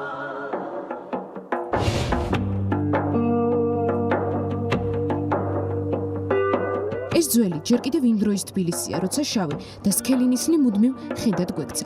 მასაც ისევე მარტივად შევეგუეთ, როგორც ბეტონის ჯუნგლებში ჩაკარგულ ხედებს. მაგრამ COVID-19-ის პანდემია ჰაერის ხარისხის გაუმჯობესების გარანტია აღმოჩნდა. ერთადერთი დადებითი მხარე, რაზეც ვირუსმა გავლენა თვალშისაცემად, ან თუნდაც ცხვირშისაცემად მოახდინა. ეს აღმაშენებლის გამზირი, აქედან დავიწყებთ შედარებას. როგორი იყო ჰაერის მაჩვენებელი და როგორია ახლა. აღმაშენებელზე ნახშირბადის ოქსიდი 0,52 მიასედი, აზოტის დიოქსიდი კი 0,51 მიათასედი იყო. ახლა ეს მაჩვენებელი ასე გამოიყურება. ნახშირბადის ოქსიდი 0, აზოტის დიოქსიდი კი 0,32 მიასედი. ყაზბეგის გამზირზე ჰაერის მაჩვენებელი ასე გამოიყურებოდა. ნახშირბადის ოქსიდი 0,52 მიასედს აჩვენებდა, აზოტის დიოქსიდი კი 0,31 მიათასედი იყო. დღეს ყაზბეგის გამზირზე ის უნთქება. ნახშირბადის მონოქსიდი აქ 0,24 მიასედია. ხედავთ, რომ აშკარად გაუმჯობესებულია ხარისხი ჰაერის, ის პარამეტრები, რომლებიც პრაქტიკულად სამშენებლო მტვერი და ძირითადად იყო ავტომობილის ემისიებით განპირობებული, არის დაწეული მკვეთრად. ეს ნიშნულები არის მტვრის-მყარი ნაწილაკები და აზოტის დიოქსიდი, რომელიც როგორც დიზელის ტიპის ავტომობილებით არის გამოწვეული, ასევე თავად ძველი ავტომობილით, რომელიც არა მხოლოდ გამონაბოლქვს, არამედ ემისიებს გამოყოფს ძველი საბურავი, სამუხრუჭე ხუნდებით და ასე შემდეგ. მონაცემები მუდმივად განახლებადია და ამის ცვლილება ადამიანების ქცევაზეა დამოკიდებული. იმაში დასარწმუნებლად, რომ დედაქალაქს და ჩვენ ჯანმრთელობის შესანარჩუნებლად აქამდე მხოლოდ სიმწვანე გვჭირდებოდა, ახლა რეალობა სხვა. ახლა ჩვენი ჯანმრთელობა სახლში დარჩენაზეა დამოკიდებული. ჰაერი კი ამასობაში კიდევ მეტად გაიწმინდება.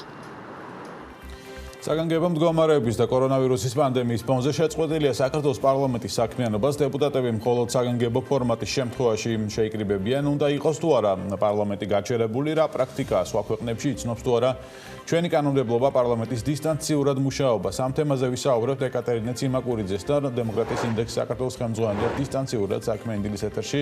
ეკა დილამშვიდობის, მადლობა ჩართვისთვის. პირველ რიგში რა ტიპის პრაქტიკა არსებობს სხვაგან პარლამენტის დისტანციურად საქმიანობის? ჩვენ ნახეთ მათ შორის კადრებიც უმრავლესობის ასე ვთქვათ შეკრებისა, რომელიც მიმდინარეობს ონლაინ ფორმატში. დილამშვიდობისა ბექა, მივესალმები მაყურებელს. უცხო ქვეყნების პრაქტიკას რაც შეეხება, ჩვენ ხედავთ, რომ პარლამენტები მაქსიმალურად ცდილობენ ჩვეულ რეჟიმში გააგრძელონ მუშაობა, გულისხმობ იმას, რომ საქმიანობის კუთხით, შინაარსობრივი თვალსაზრისით მათ საქმეში არ იყოს რაიმე არსებითი ცვლილებები, თუმცა რა თქმა უნდა, გამოწვევები ყველგან არის ტექნიკური თვალსაზრისით, ხომ? ანუ ზოგიერთ ქვეყანას შეიძლება უფრო მეტი რეგულაციები, მეტი სირთულეები ჰქონდეს ახალ რეჟიმთან გადაწყობასა და დისტანციურ მუშაობასთან დაკავშირებით, ზოგიერთ ქვეყანაში მაგალითად როგორც ჩვენ ვართ, რაიმე განსაკუთრებულ სირთულეს, თუნდაც ახალ რეალობასთან მორგება საკანონმდებლო თვალსაზრისით და რეგულირების თვალსაზრისით არ წარმოადგენს, ამაზე ცოტა მოგვიანებით უფრო დეტალურად ვისაუბრებთ. აგრძელებს მუშაობას მაგალითად ბრიტანეთის პარლამენტი, რომელიც დისტანციურ რეჟიმში კომიტეტების ფორმატში ამ დროზე აგრძელებს ჩვეულებრივად მნიშვნელოვან კრიზისთან დაკავშირებულ საკითხებზე მსჯელობას, მათ შორის ჩართვები აქვს ექსპერტებთან, სპეციალისტებთან და სტრატეგიული მნიშვნელობის საკითხებზე მსჯელობენ. ანალოგიურად გამოწვევების წინაშე იყო მაგალითად ამერიკის შეერთებული შტატების კონგრესი, თუმცა იქაც მყარად აქვთ ეს მიდგომა, რომ უნდა გააგრძელონ მუშაობა და ის რომ საგანგებო მდგომარეობაა, ის რომ კრიზისია, რა თქმა უნდა, არ წარმოადგენს საფუძველს იმისთვის, რომ უარი ვთქვათ ერთი მხრივ დემოკრატიულ პროცესებზე და ამ პროცესის დემოკრატიულად ჩატარებაზე, მეორე მხრივ კი პარლამენტი არ ამბობს უარს თავისი ფუნქციების შესრულებაზე. ეკა, ჩვენ ცალკეულ ინფორმაციას ვიღებთ, მაგრამ მთლიანობაში როგორ გამოიყურება დღეს საქართველოს საპარლამენტო საქმიანობა? დღეს საქართველოს პარლამენტს რაც შეეხება 25 მარტის შემდეგ პარლამენტის ფორმატში, კომიტეტის სხდომის ან პლენარული სხდომის ფორმატში არაფერი სამუშაო გაწეული არ არის. ცალკეული პარლამენტის წევრების აქტიურობა ჩანს პარლამენტის ვებგვერდზე, ისიც საგამონაკლისო სახით, ასე ვთქვათ, პარლამენტის მონაწილეობა საგანგებო ვითარებაში, კრიზისის მოგვარების პროცესში გამოიხატება იმაში, რომ მაგალითად პარლამენტის თავმჯდომარე, ასევე ცალკეული დეპუტატები, მაგალითად ირაკლი ყობახიძე მონაწილეობენ საკოორდინაციო საბჭოს მუშაობაში და ხედავთ, რომ ესწრებიან ხოლმე, ეს მედიით რაც ვრცელდება ინფორმაცია.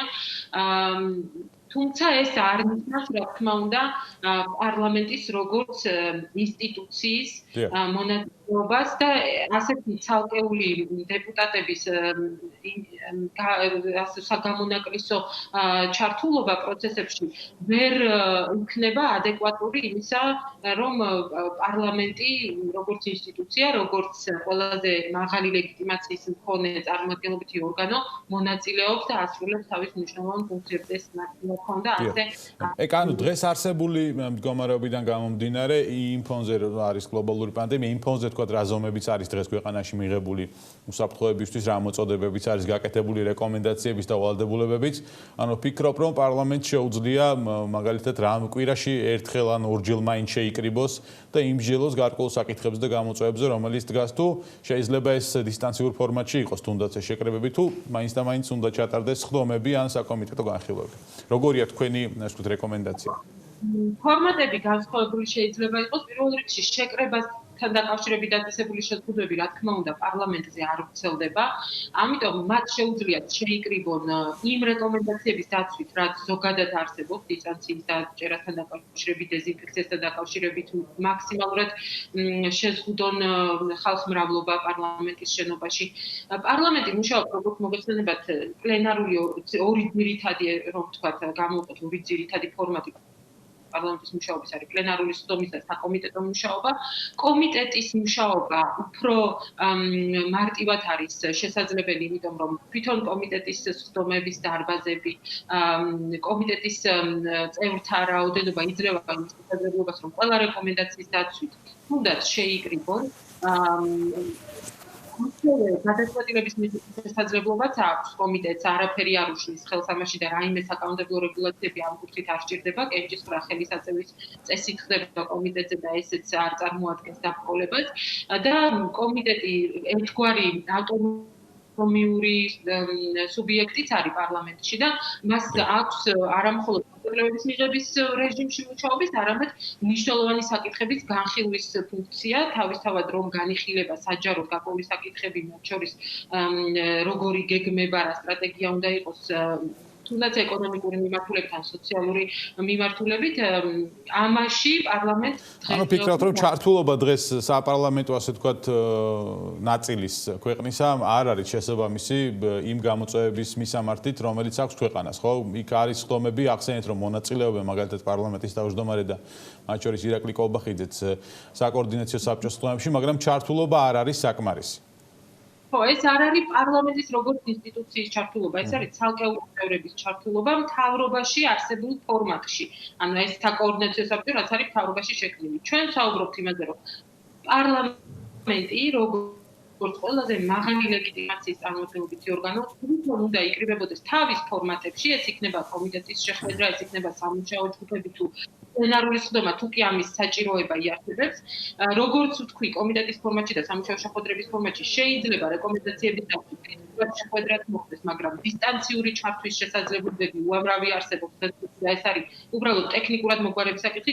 ჩვენ რეალურად საკანონმდებლო ცვლილებებით არ გვჭირდება იმისთვის, რომ პარლამენტმა გააგრძელოს ერთგვარად თავის ფუნქციების შესრულება.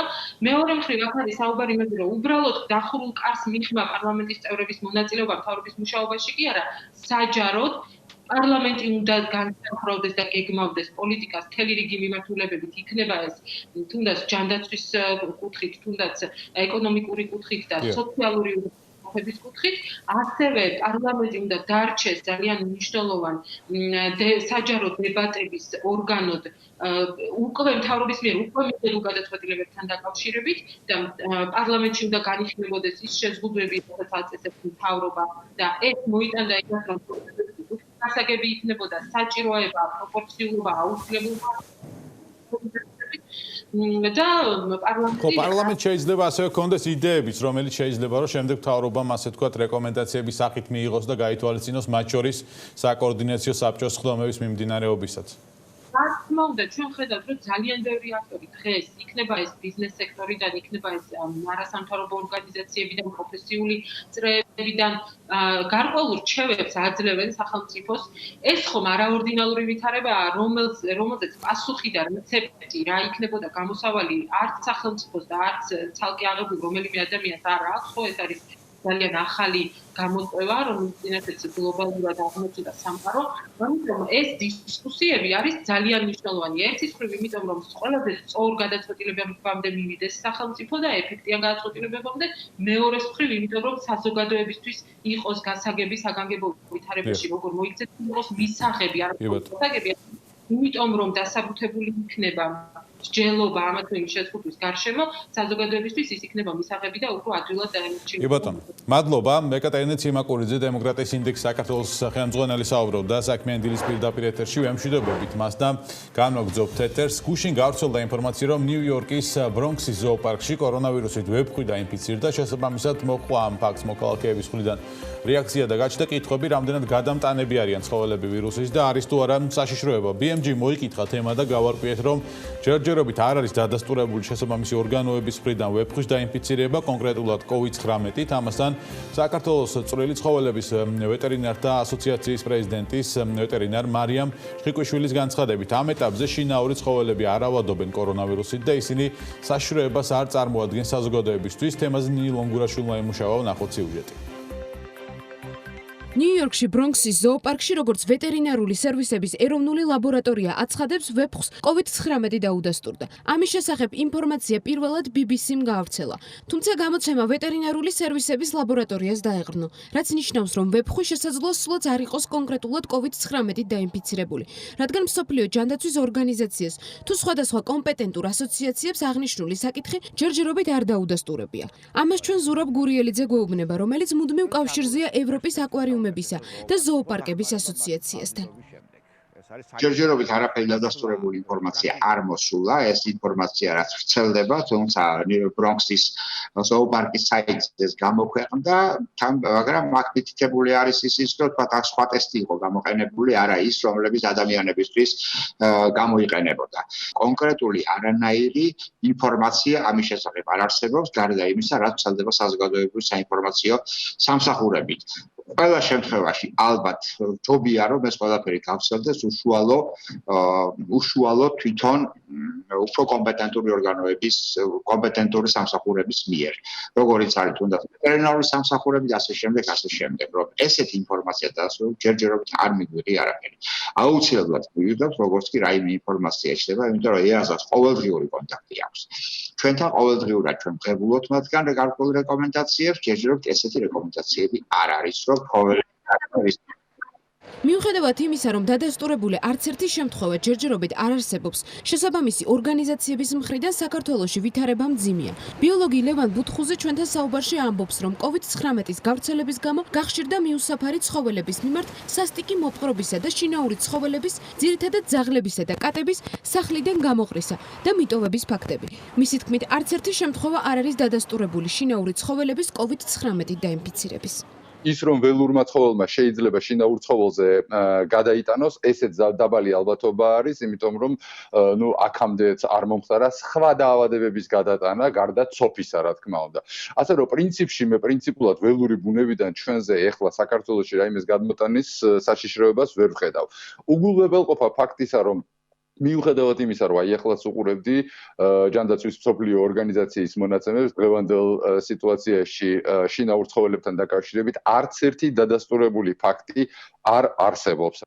ქვეყანაში ბევრს აქვს კითხვა იმის შესახებ, არის თუ არა ცხოველიდან ადამიანზე ვირუსის გადასვლის საშიშროება. საქმიან დილას ამ კითხვაზე კომპეტენტური ადამიანები პასუხობენ. ლევან ბუთხუზის თქმით, ცხოველებიდან ადამიანზე რაიმეს დაავადების გადასვლაზე თუ საუბრობთ, ორი ძირითადი მიმართულებაა. ეს არის ჰელმინთები, ანუ ჭიები და არის ეს ცოფი. შესაძლოა იყოს სხვა ვირუსული დაავადებებიც, თუმცა აღსანიშნავია, რომ ის დაავადებები, რომელიც ხოცავს შინაურ ცხოველებს, იქნება ეს ენტერიტი, ჰეპატიტი თუ სხვა რამ, ადამიანებს არ ემართებათ. თუ ვინიცობა ორგანიზმი გამოიმუშავებს ანტისხეულებს და ეს არის რაღაცა დროის ფაქტორში მიმდინარე პროცესი, ამ შემთხვევაში იქნება დადასტურებული COVID-19 რომელიმე ამ ცხოველთაგანში, მაგრამ სანამ ანტისხეულები არ არის, დაავადებაც არ არის. და პლუს ის ფაქტი, რომ ცხოველიდან ადამიანზე გადადის, ხო, ამასაც ცალკე დასტური ჭირდება და ცალკე დრო.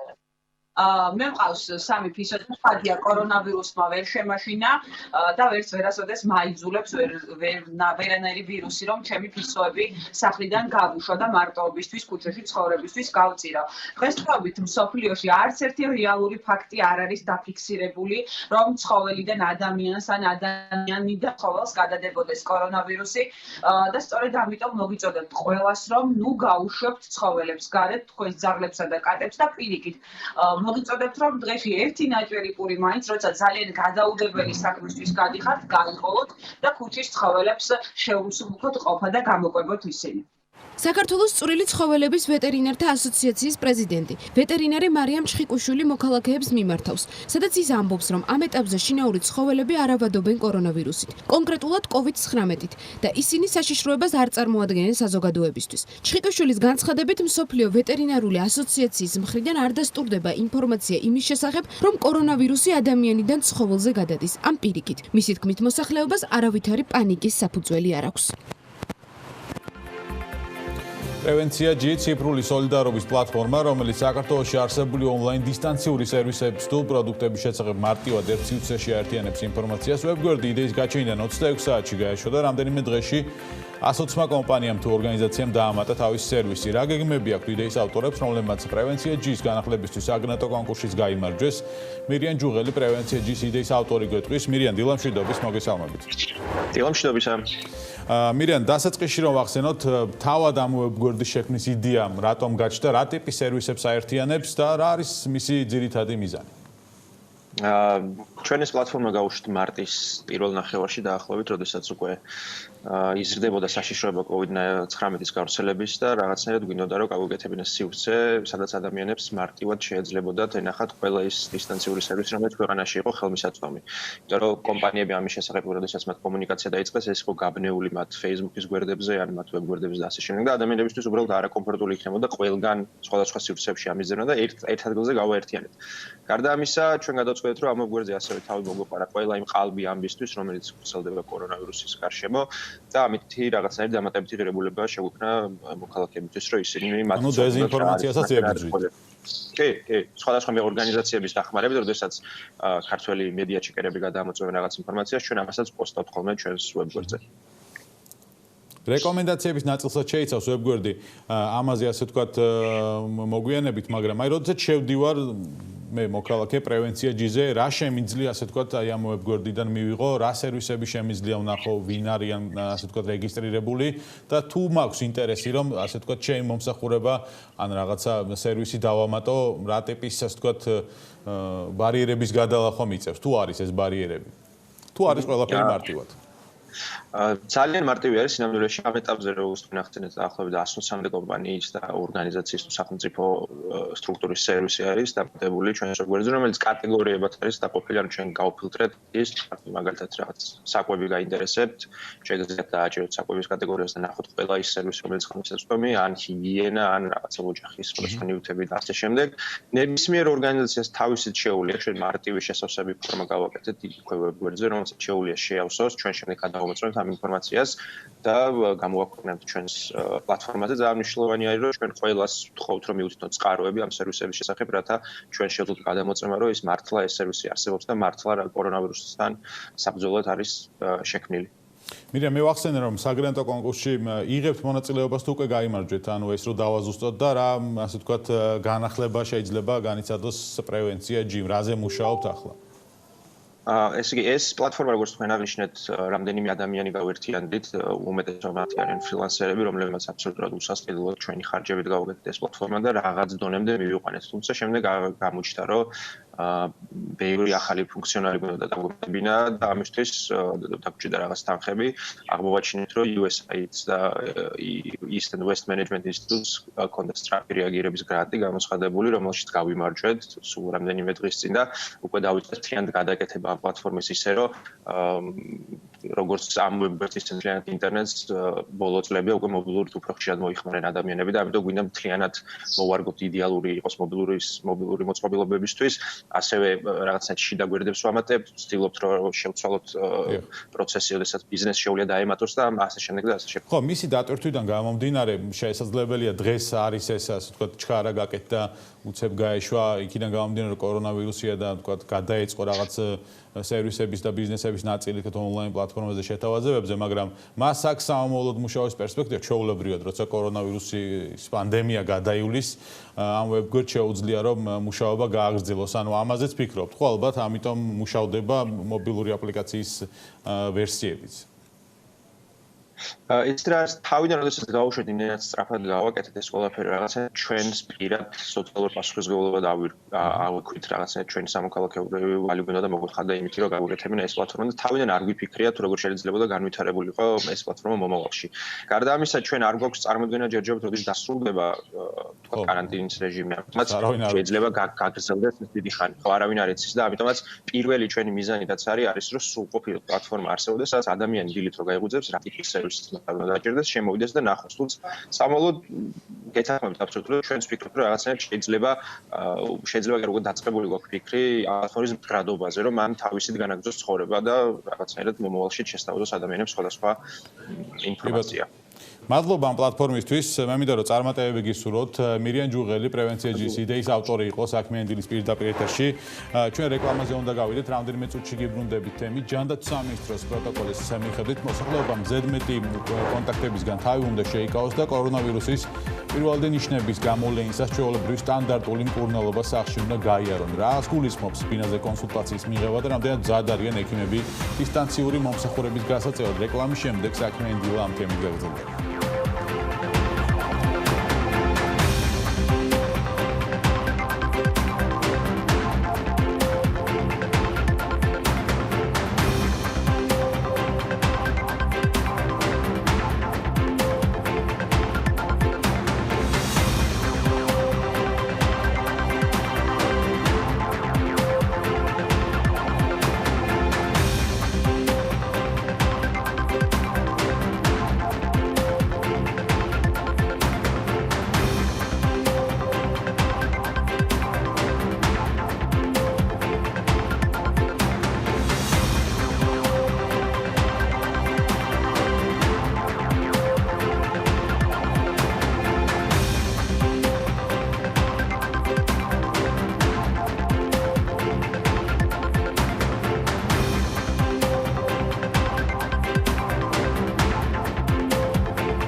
როგორ უნდა მივიღოთ მკურნალობა სახლში მსუბუქი შემთხვევების დროს? სტატია ჩაფიჩაძე განაგზობს თემაზე საუბარს სტატია დილა მშვიდობის.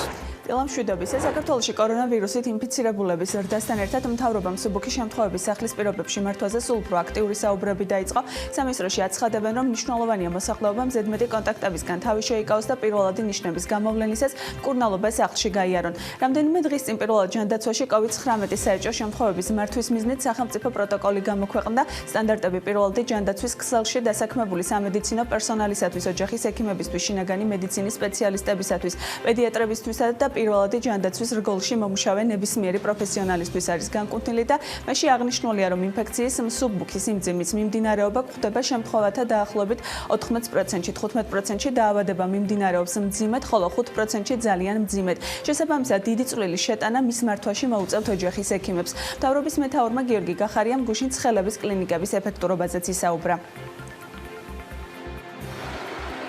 ჩვენ ყველაზე თავარი რაც გვაქვს ამოცანა გვაქვს რომ ნელ-ნელა ჯანდაცვის სისტემა პირველადი ჯანდაცვა მსუბუქი შემთხვევები სახლის პირობებში მართვის მზაობა მოვისმინოთ ეს არის ძალიან მნიშვნელოვანი ისევე როგორც ცხელების კლინიკის ეფექტურობა.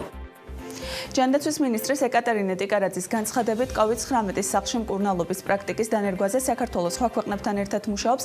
მინისტრმა გუშინ საკოორდინაციო საბჭოს ხდომის დასრულების შემდეგ განაცხადა, რომ ამ პრაქტიკის გამოყენება თავად შემთხვევების სიმძიმეზე იქნება დამოკიდებული. მისივე ინფორმაციით 112-ზე შემომავალი ზარების სრული მონიტორინგი და კვალიფიციური კონსულტაციების გაწევა უკვე ხორციელდება ოჯახის ექიმების მხრიდან. ჩვენ სატესტო რეჟიმში უკვე გვაქვს საკმაოდ დადებითი დინამიკა იმასთან დაკავშირებით, რომ 112-ზე შეომავალი ზარების სრული მონიტორინგი უკვე ხორციელდება ჩვენი ოჯახის ექიმების მხრიდან და ხდება სათანადოდ საკმაოდ კვალიფიციური დიაგნოსტირება და კონსულტაციის გაწევა. ეს პრაქტიკა ნელ-ნელა კიდევ უფრო დაიხვეწება და უკვე გამოვლენილი შემთხვევების მიხედვით ჩვენ ეტაპობრივად შევძლებთ, რომ გადავიდეთ სახლში მკურნალობის შემთხვევების მენეჯმენტზეც იმის მიხედვით თუ რამდენად რთულ და გართულებულ შემთხვევებთან გვექნება საქმე. შემთხვევების სახლის პირობებში მართვის აუცილებლობაზე საუბრობს ევროპული საქართველოს წევრი ზურაბ ჭიაბერაშვილიც. დეპუტატის შეფასებით, სწორედ ოჯახის ექიმისა და ცხელების კლინიკებს ენიჭებათ გადამწყვეტი მნიშვნელობა ვირუსის მართვის პროცესში, ამიტომაც აუცილებელია მათთვის ნათელი ინსტრუქციების მიცემა. ასევე ჭიაბერაშვილი საუბრობს სწორი დიაგნოსტირებისა და ამ პროცესში ტესტების გამოყენების აუცილებლობაზეც. ძალიან დიდი მნიშვნელობა აქვს, რომ ოჯახის ექიმებს ჰქონდეთ ძალიან მკაფიოდ მიცემული ინსტრუქცია, მარტივი და მკაფიო ინსტრუქცია, რა შემთხვევაში ურჩევენ ისინი პოტენციურ პაციენტებს დარჩნენ სახლში, რა შემთხვევაში ამისამართებენ ისინი ცხელების კლინიკაში და რა შემთხვევას თვლიან ისეთად, რომელიც პირდაპირ უნდა წავიდეს COVID-19-ის მართვისთვის გამოყენებულ კლინიკაში და აქ მნიშვნელოვანი არის როგორც მათთვის მიცემული მკაფიო ინსტრუქცია, აქ მნიშვნელოვანი არის ამავდროულად ვიცოდეთ პაციენტის საბოლოო დიაგნოზი და ამიტომ ტესტირებას აქვს გადამწყვეტი მნიშვნელობა. ჯანდაცვის ექსპერტი სერგო ჩიხრაძე ფიქრობს, რომ პროცესი უკვე დაგვიანებულია და პირველადი ექიმების შართვა ვირუსის სწორი მართვისათვის აქამდეც უნდა დაწყებულიყო. ჩვენთან საუბრისას ჩიხრაძე ამბობს, რომ გადამზადებულმა ექიმებმა რეალურად პროცესის მართვა მიმდინარე კვირაშივე უნდა დაიწყონ და მათთან ერთად სწორი ინსტრუქტაჟი უნდა მიიღონ ოჯახის წევრებმაც. ტრენინგი უნდა გაიარონ ამ ადამიანებმა, აქ არ არის გრძელვადიან ტრენინგზე, არამედ იმ თავისებურებებზე, რაც მსგავს პაციენტებს ვის მართვას გულისხმობს. ასევე ძალიან მნიშვნელოვანია მკაცრი ინსტრუქციების, ასე ვთქვათ, მკაცრი არა, უფრო ნათელი ინსტრუქციების მიცემა, თუ ვის სად ამისამართებენ, ვინ ექვემდებარება, ანუ მკაფიო კრიტერიუმები, ვინ ექვემდებარება ბინაზე მკურნალობას, ვინ კლინიკაში გადაყვანა და ვის რა როგორი ასე ვთქვათ მოვლა ჭირდება. ძალიან მნიშვნელოვანია ამ სქემაში ასევე ოჯახის წევრებისთვის ინფორმაციის მიწოდება. ბევრი ასეთი საკითხი ზუსტად იანვრის ბოლოს, თებერვლის განმავლობაში შეიძლება მომხდარიყო და გადადგმულიყო ნაბიჯები, მაგრამ ამის მერეც პირველი შემთხვევის გამოვლენიდან ლამის თქვენ ნახევარია გასული და ჩვენ კვლავ მომავალ დროში ვსაუბრობთ, რომ ამას გავაკეთებთ. ასე რომ ეს აქამდე უნდა გაკეთებულიყო.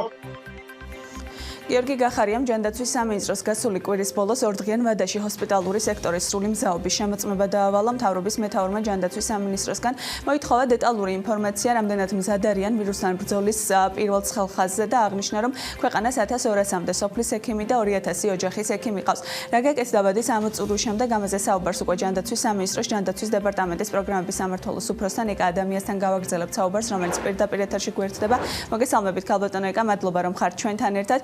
პირველ რიგში რომ თქვათ დღესდღეობით სად არიან ეს ექიმები და რამდენად არიან ისინი უკვე მზად იმისთვის რომ გადაინაწილონ ის ტვირთი რაც ჯანდაცვის სექტორზე მოდის და ჩაერთონ პროცესების და მსუბუქი შემთხვევების მართვის პროცესში.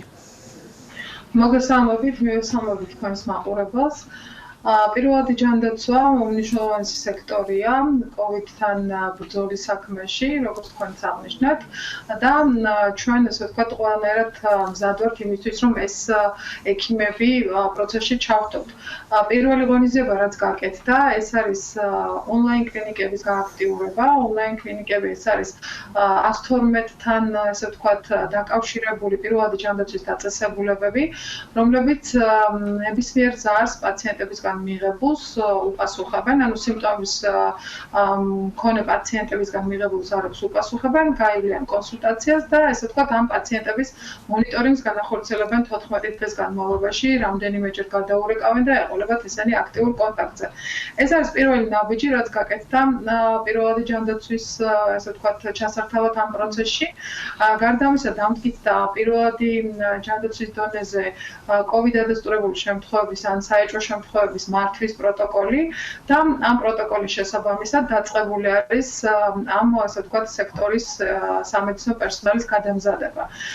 და ეს პროცესი რამდენი ადამიანს ჩაუტარდა ამ დროისთვის ტრენინგი ქალბატონო ეკა, ანუ რამდენი ადამიანი აი ამ 1200 სოფლის ექიმიდან და 2000 ოჯახის ექიმიდან დღესდღეობით რამდენია სრულ მზად ყოფნაში რომ ჩაერთოს პროცესში და დახმარება გაუწიონ კონკრეტულ პიროვნებებს საჭიროების მიხედვით.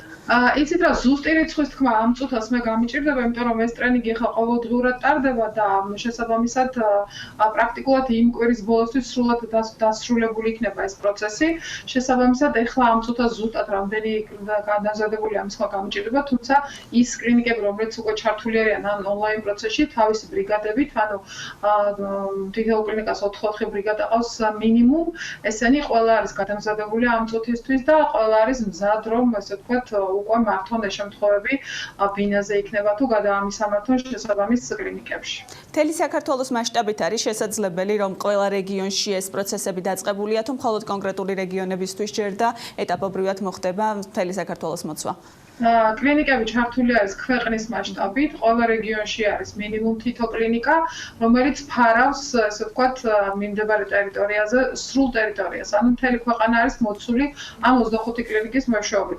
ჯერჯერობით ეს კლინიკები სავსებით საკმარისია ზარების მისაღებად და გასატარებლად, თუმცა თუ რაოდენობა გაიზრდება, ჩვენ ვსად ვართ, რომ ეს ონლაინ კლინიკების რაოდენობაც გავზარდოთ. ქალბატონო ეკა, რამდენად მკაფიო და ნათელია ის პროტოკოლი, რაც შესთავაზეთ ოჯახის ექიმებს, რამდენად გასაგებია მათთვის ყველა ინფორმაცია, რის მიხედვითაც უნდა იხელმძღვანელონ და მათ თავად ვინ უწევს კონსულტაციას იმ შემთხვევაში, თუ კი ექნებათ დამატებითი კითხვები არსებული ვითარებიდან გამომდინარე.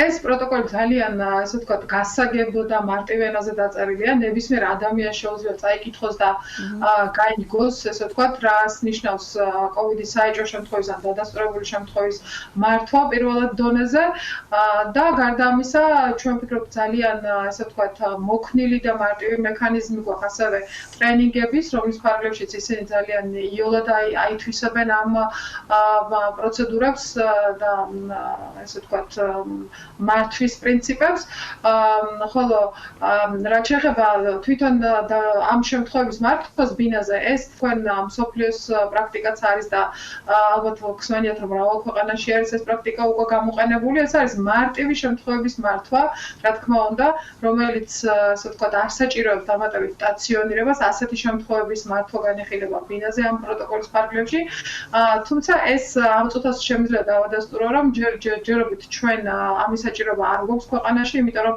ნებისმიერი დადასტურებული ან საეჭვო შემთხვევა ამ შემთხვევაში გადადის კლინიკებში, ამის რესურსი ჯერჯერობით არის და ამიტომ ეს უფრო მოგვიანებით როდიდან უნდა ისარგებლონ აი ამ შეთავაზებით ქალბატონო ეკა იმ შემთხვევაში თუ კი ადამიანს აქვს რაიმე ტიპის სიმპტომი, როდიდან შეუძლია დარეკოს, ჩაერთოს ოჯახის ექიმთან, უფრო დეტალურად რო უთხრათ მაყურებელს, ვინ შეიძლება მომდენო კვირების განმავლობაში საჭიროებდეს მსგავსი ტიპის დახმარებას, რისი საშუალება აქვს, რა ინსტრუქტაჟის მიხედვით უნდა იმოქმედონ და როდიდან რეალურად?